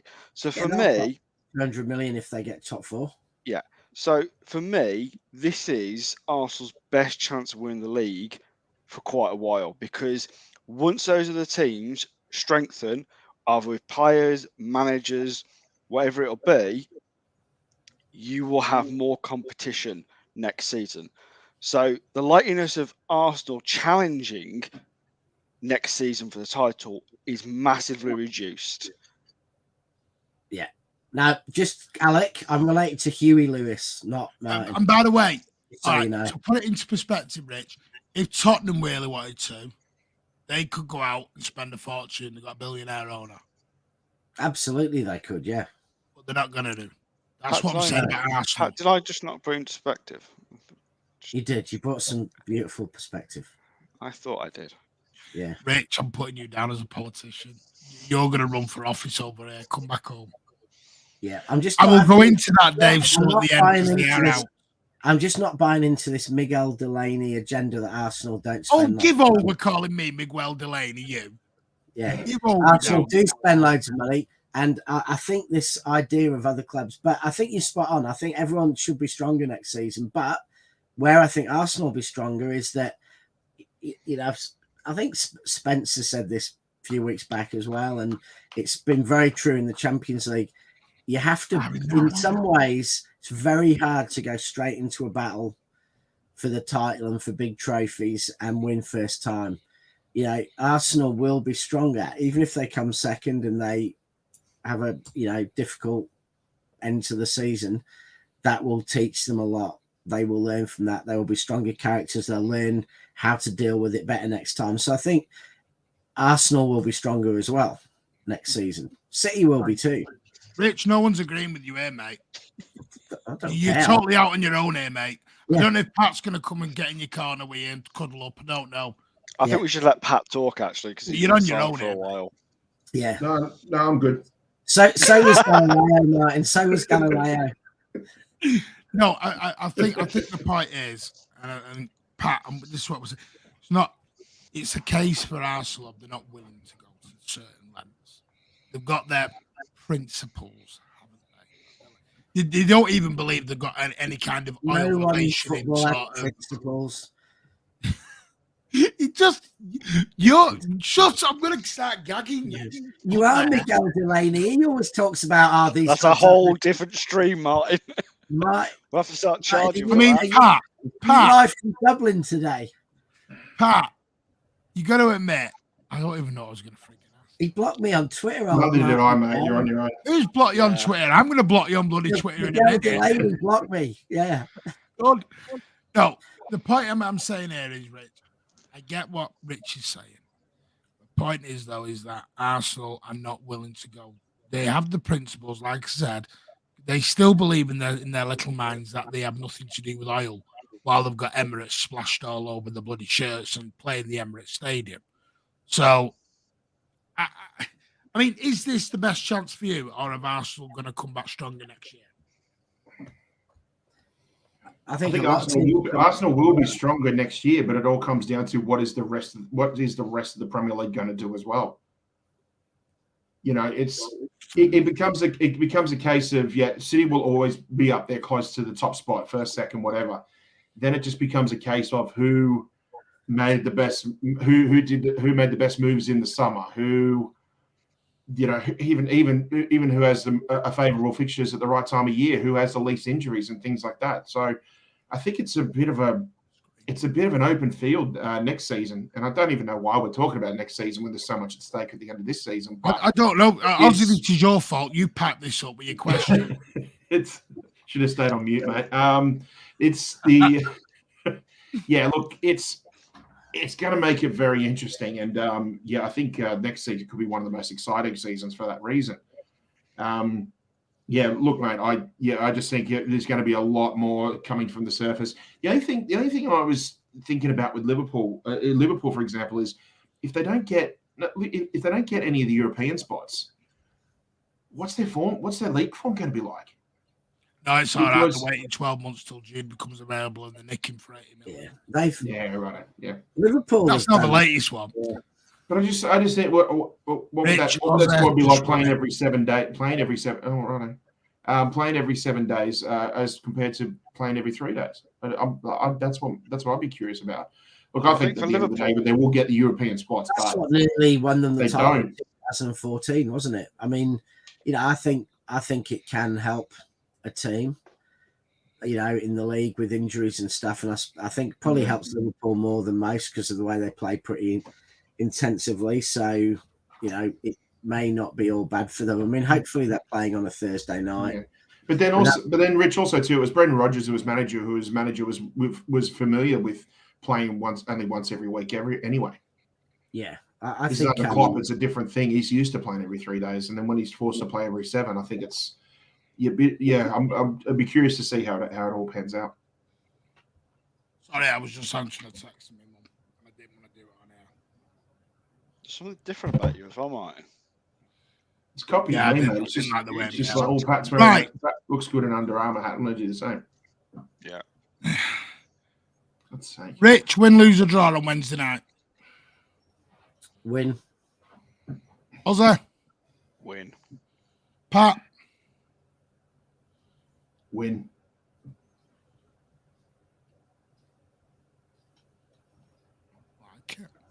right. I am going to show you something now.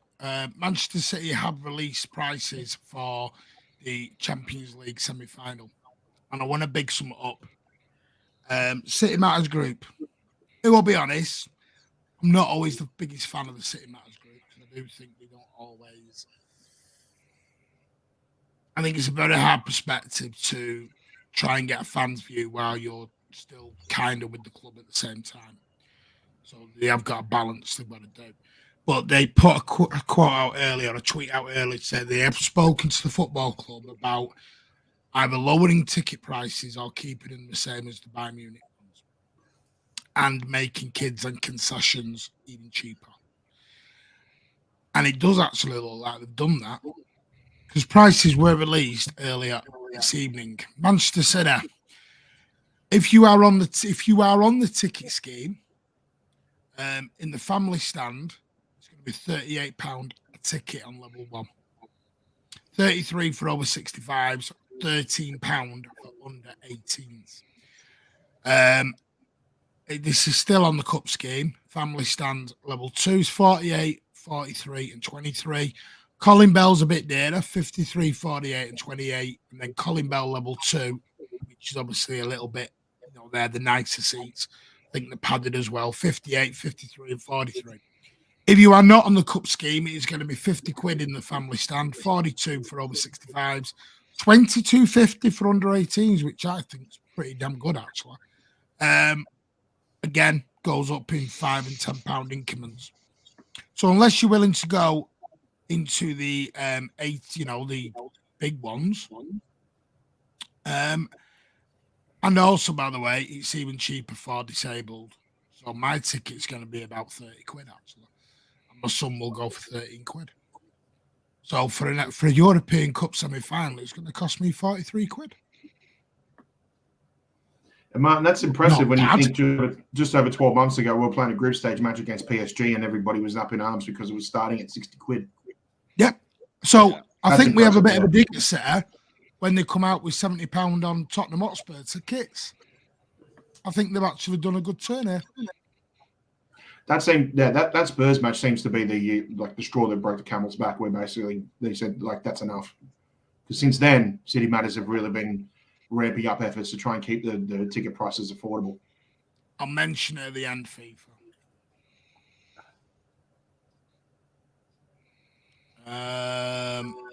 But the Champions League prices have come out, and you better all have money saved up, because you're looking at nearly €500 for the top tickets. The cheapest tickets, I think, are €170. Cheapest. Well, it's all right. Alan's paying for mine. Is that? Oh, with Money all the that's super gone chats. 4-1. Brian Brown's gone 3-0. A lot of people have gone for a real good hiding on Wednesday. Alex gone 5-1. I mean, Neil's probably gone the most conservative at 2-1. Pardo's gone 2-0.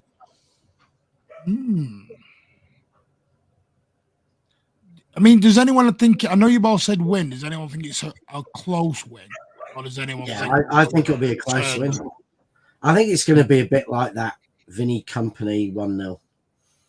I think we're going to win 1-0, and I reckon it's going to be Rodri playing the Vinny Company role and getting a powerful header. Yeah, it'll be close. It'll be close if it's still goalless at half time.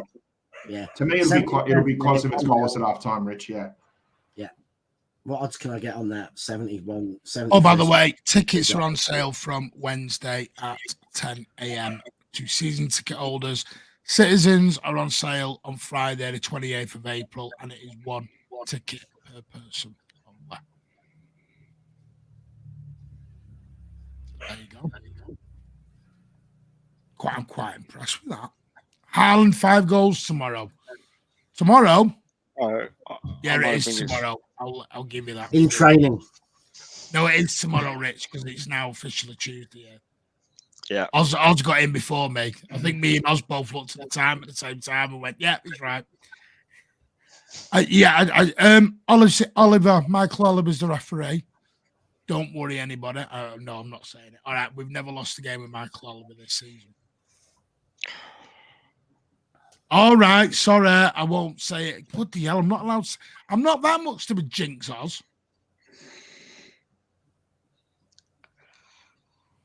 I'm not saying it. Yes, the team bus will be presented at 6:30, so you can line the streets, give them a big welcome. The 1894 group have done that. Terry's gone 3-1. I can't wait for it. I cannot wait. Quickly before we end, there's been some news today. I don't know how close it is or how reliable it is, but apparently from certain reports, Laporte is out the door and Gavardio is confident to come in the door. Anyone got any quick thoughts on that one? Well, we've been saying it for quite a while that Laporte looked like he's going to go. He's not got enough game time this season. But I think we've all agreed and said that I think he's been an excellent servant for the club. I agree with Rich what he said. He's been the best left-sided centre back in Europe for the last few years, and I think he deserves all the plaudits. I think he deserves to go out on his City career on a high, and I will miss him. Because I think he's been excellent for us, and it is a massive shame that he has to leave. But I can understand why. I think the big thing though is, and why I think we still need to wait and see what happens, is that the only serious links for Laporte have been Barca and Juventus, and neither of them have got any money or seemingly any ability probably to pay his wages, let alone pay us a transfer fee. I still think that we've got to, accept that he wants to go to Barcelona by all intents and purposes. Barcelona cannot register their own youth players, let alone, and they want to sign Gundogan on free. They want to sign Laporte. So who and how do they pay for that? And unless we want to take Frankie de Jong or Gavi or Pedri off their hands for a large amount of money and, give Laporte in part exchange, how does it happen? Because we're not going to say, oh, yeah, Laporte, you can go to Barca and we'll pay half your wages. We're already going to probably have to do that with Cancelo because of that. So I do think we need to wait and see whether anyone ponies up, because we have it every summer with Bernardo. Barca, we're going to sign him. We know we can make it work, and then they don't put any money up, and Bernardo stays another season. It's happened twice, and I don't see why Laporte's going to be different with Barca. I mean, Barca are at the moment, they're the homeless man sitting outside, a Gordon Ramsay restaurant saying what they're going to buy with their, they're going to go in and have a 10-course meal, but they can't even afford to pay the $2 to hang up the coat. I mean, I think it's more likely if any destination, and I think the club that probably could afford him is Real Madrid. Has anyone seen any news from Barcelona tonight? No. They have just secured a £1.5 billion deal for their stadium project. Do we think that's all going on the stadium? Told you they'd find a way around. They are officially moving, Rich, to, and I'll just get it up for you now. They're officially moving to the Olympic Stadium next season and hope to be back at the Camp Nou by November 2024.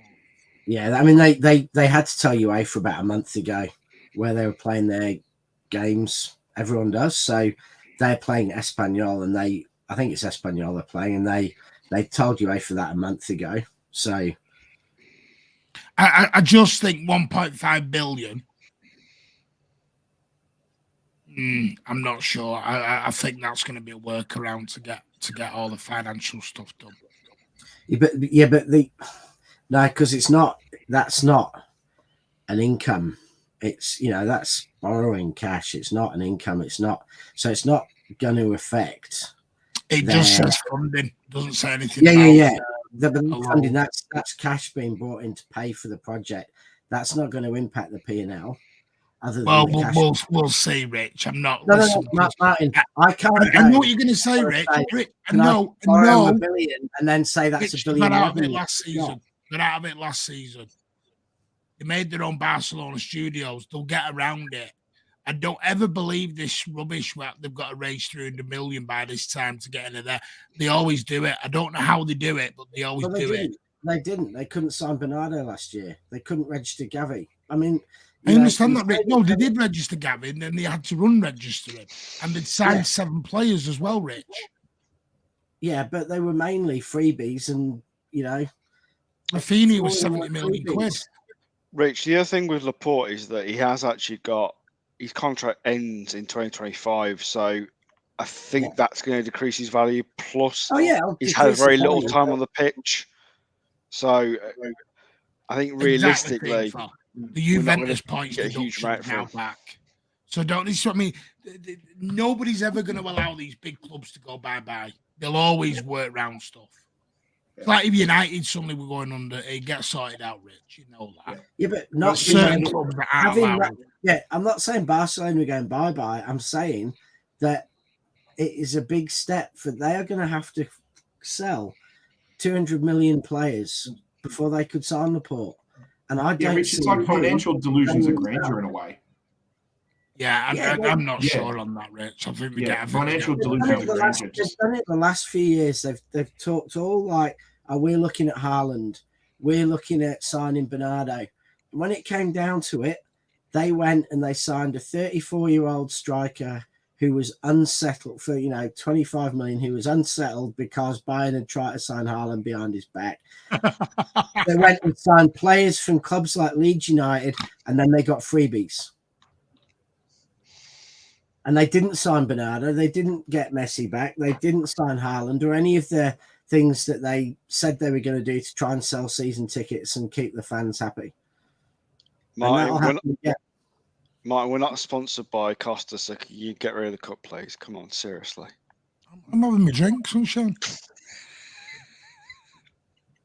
I'm not sponsored by Vans, but you're sat there with a van cap on. It's supposed to be Starbucks. No, at the end of it, listen, Rich, I know what you're saying. I just think they'll work around it. They always have. They always have. They always will. Real Madrid were going bust. Then the King of Spain sold them the bloody training ground, and they give it them back for free. There's workarounds. It's all dodgy. Juventus had a 15-point deduction. They just had it given them back. It's all corrupt. Whether you like it or not, it's corrupt. And the thing is, and with Ozzy, Laporte will go for about 50 million quid out the door because of his contract. And Bernardo, I'm not sure. Bernardo, I can't make a decision on Bernardo. Bernardo's the one I could see Real Madrid hijacking that deal from Barcelona.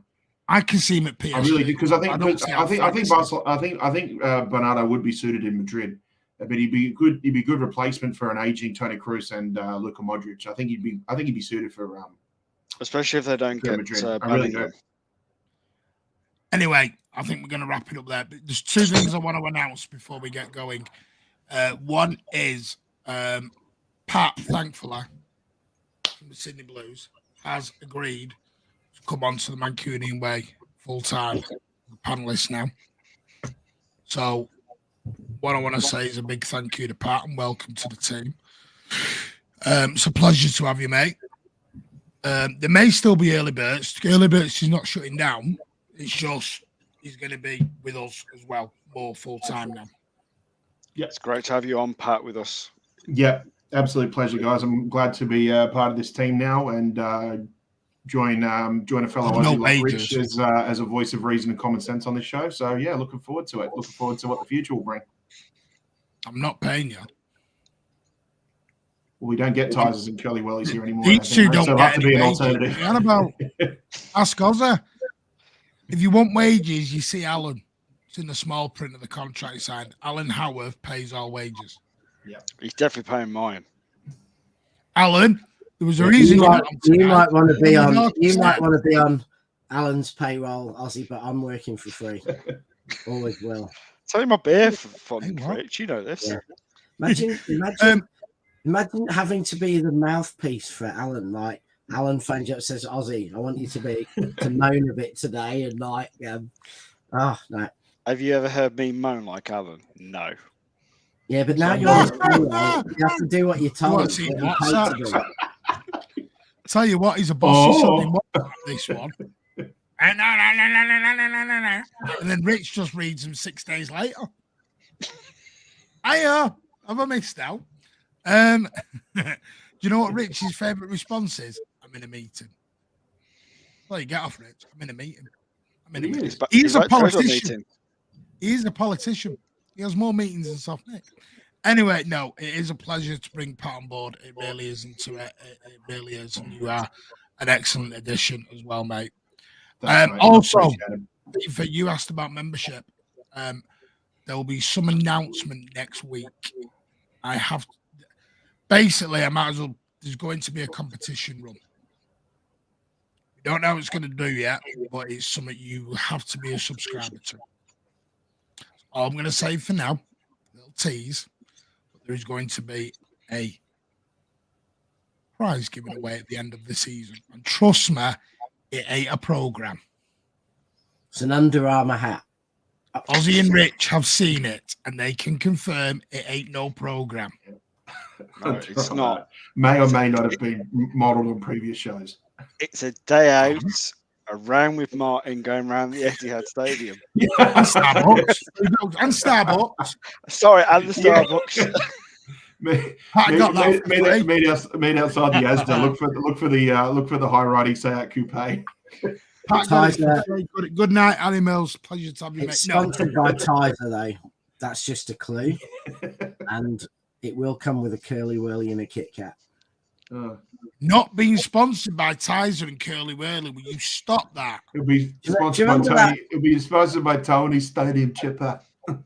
I'll never forget being at a game. Cotton Chipper. No, there's your sponsor right there. Thanks, Martin.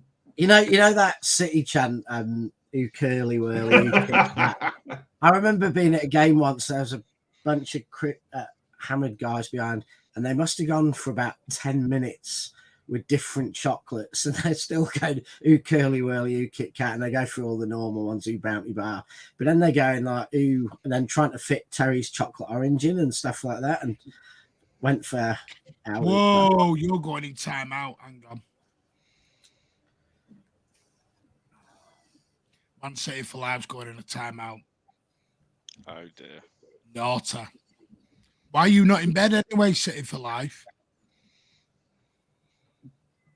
School in the morning. I know who City for Life is, so that's why I can say that. I'm not just randomly telling people to get into bed. Hi, Chloe, how are you? Sorry, dad mode came out there. It is Michael Fina. It is a pleasure Thanks, to have Michael. you. Yeah. Hang on, FIFA. We've not announced anything yet. I said a tease. Tease.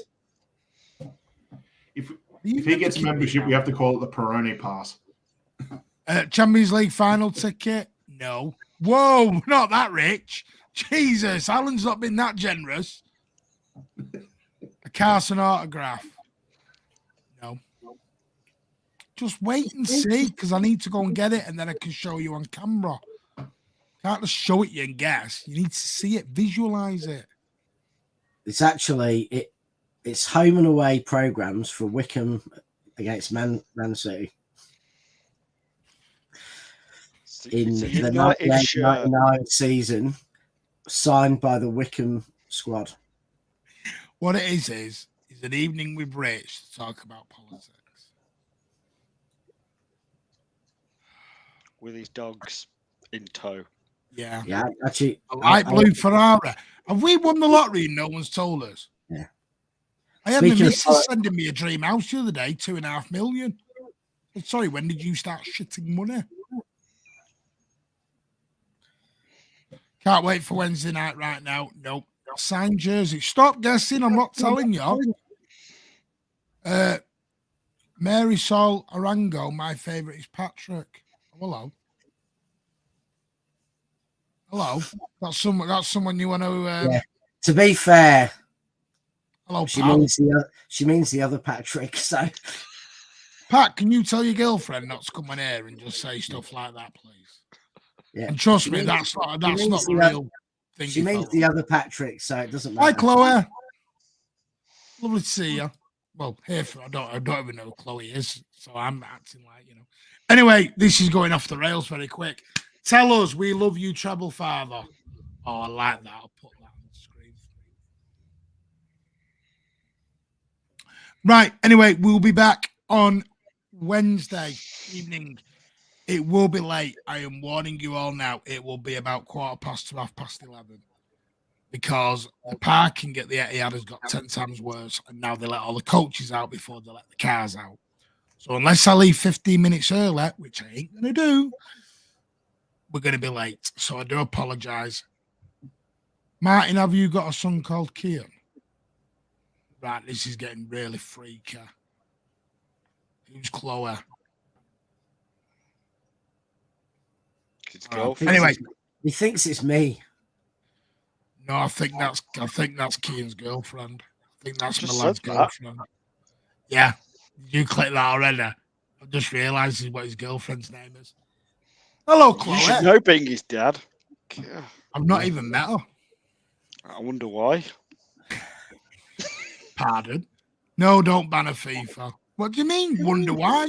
I'm dad of the year. Should we get Kim on for that? Anyway, yes, we're back Wednesday. Happy birthday, Simon Clark. Hope you have a lovely, lovely day on Wednesday, mate. Thank you for joining us. And everyone who has joined us tonight, it has been a pleasure. Anyone who's new, please hit that subscribe button as we try and march to 2,000 subscribers by June. That would be amazing, especially by June 10th. Even better, because I did promise you a live stream from Wembley, and you got a live stream from Wembley. Gotta love it. I will be back tomorrow night. Not on the Mancunian way.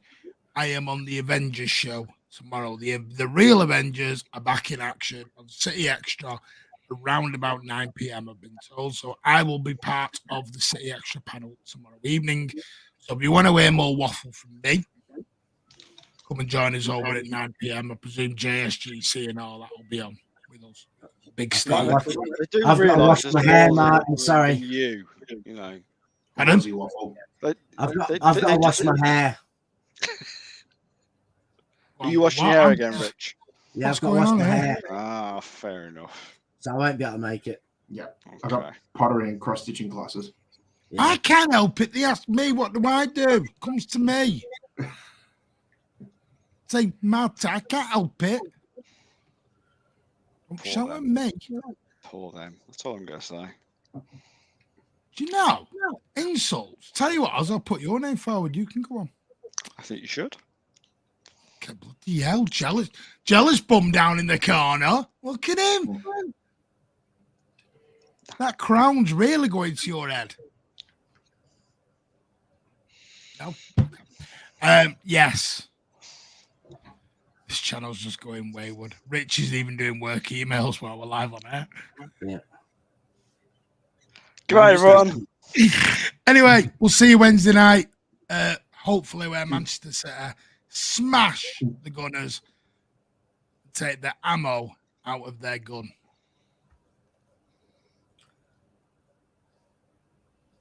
No? That was just. I almost feel like we should go to a share turn back time video. I've never met her, Rich. I don't know who she is. Good night, everyone. Bye. See you on Wednesday. All right.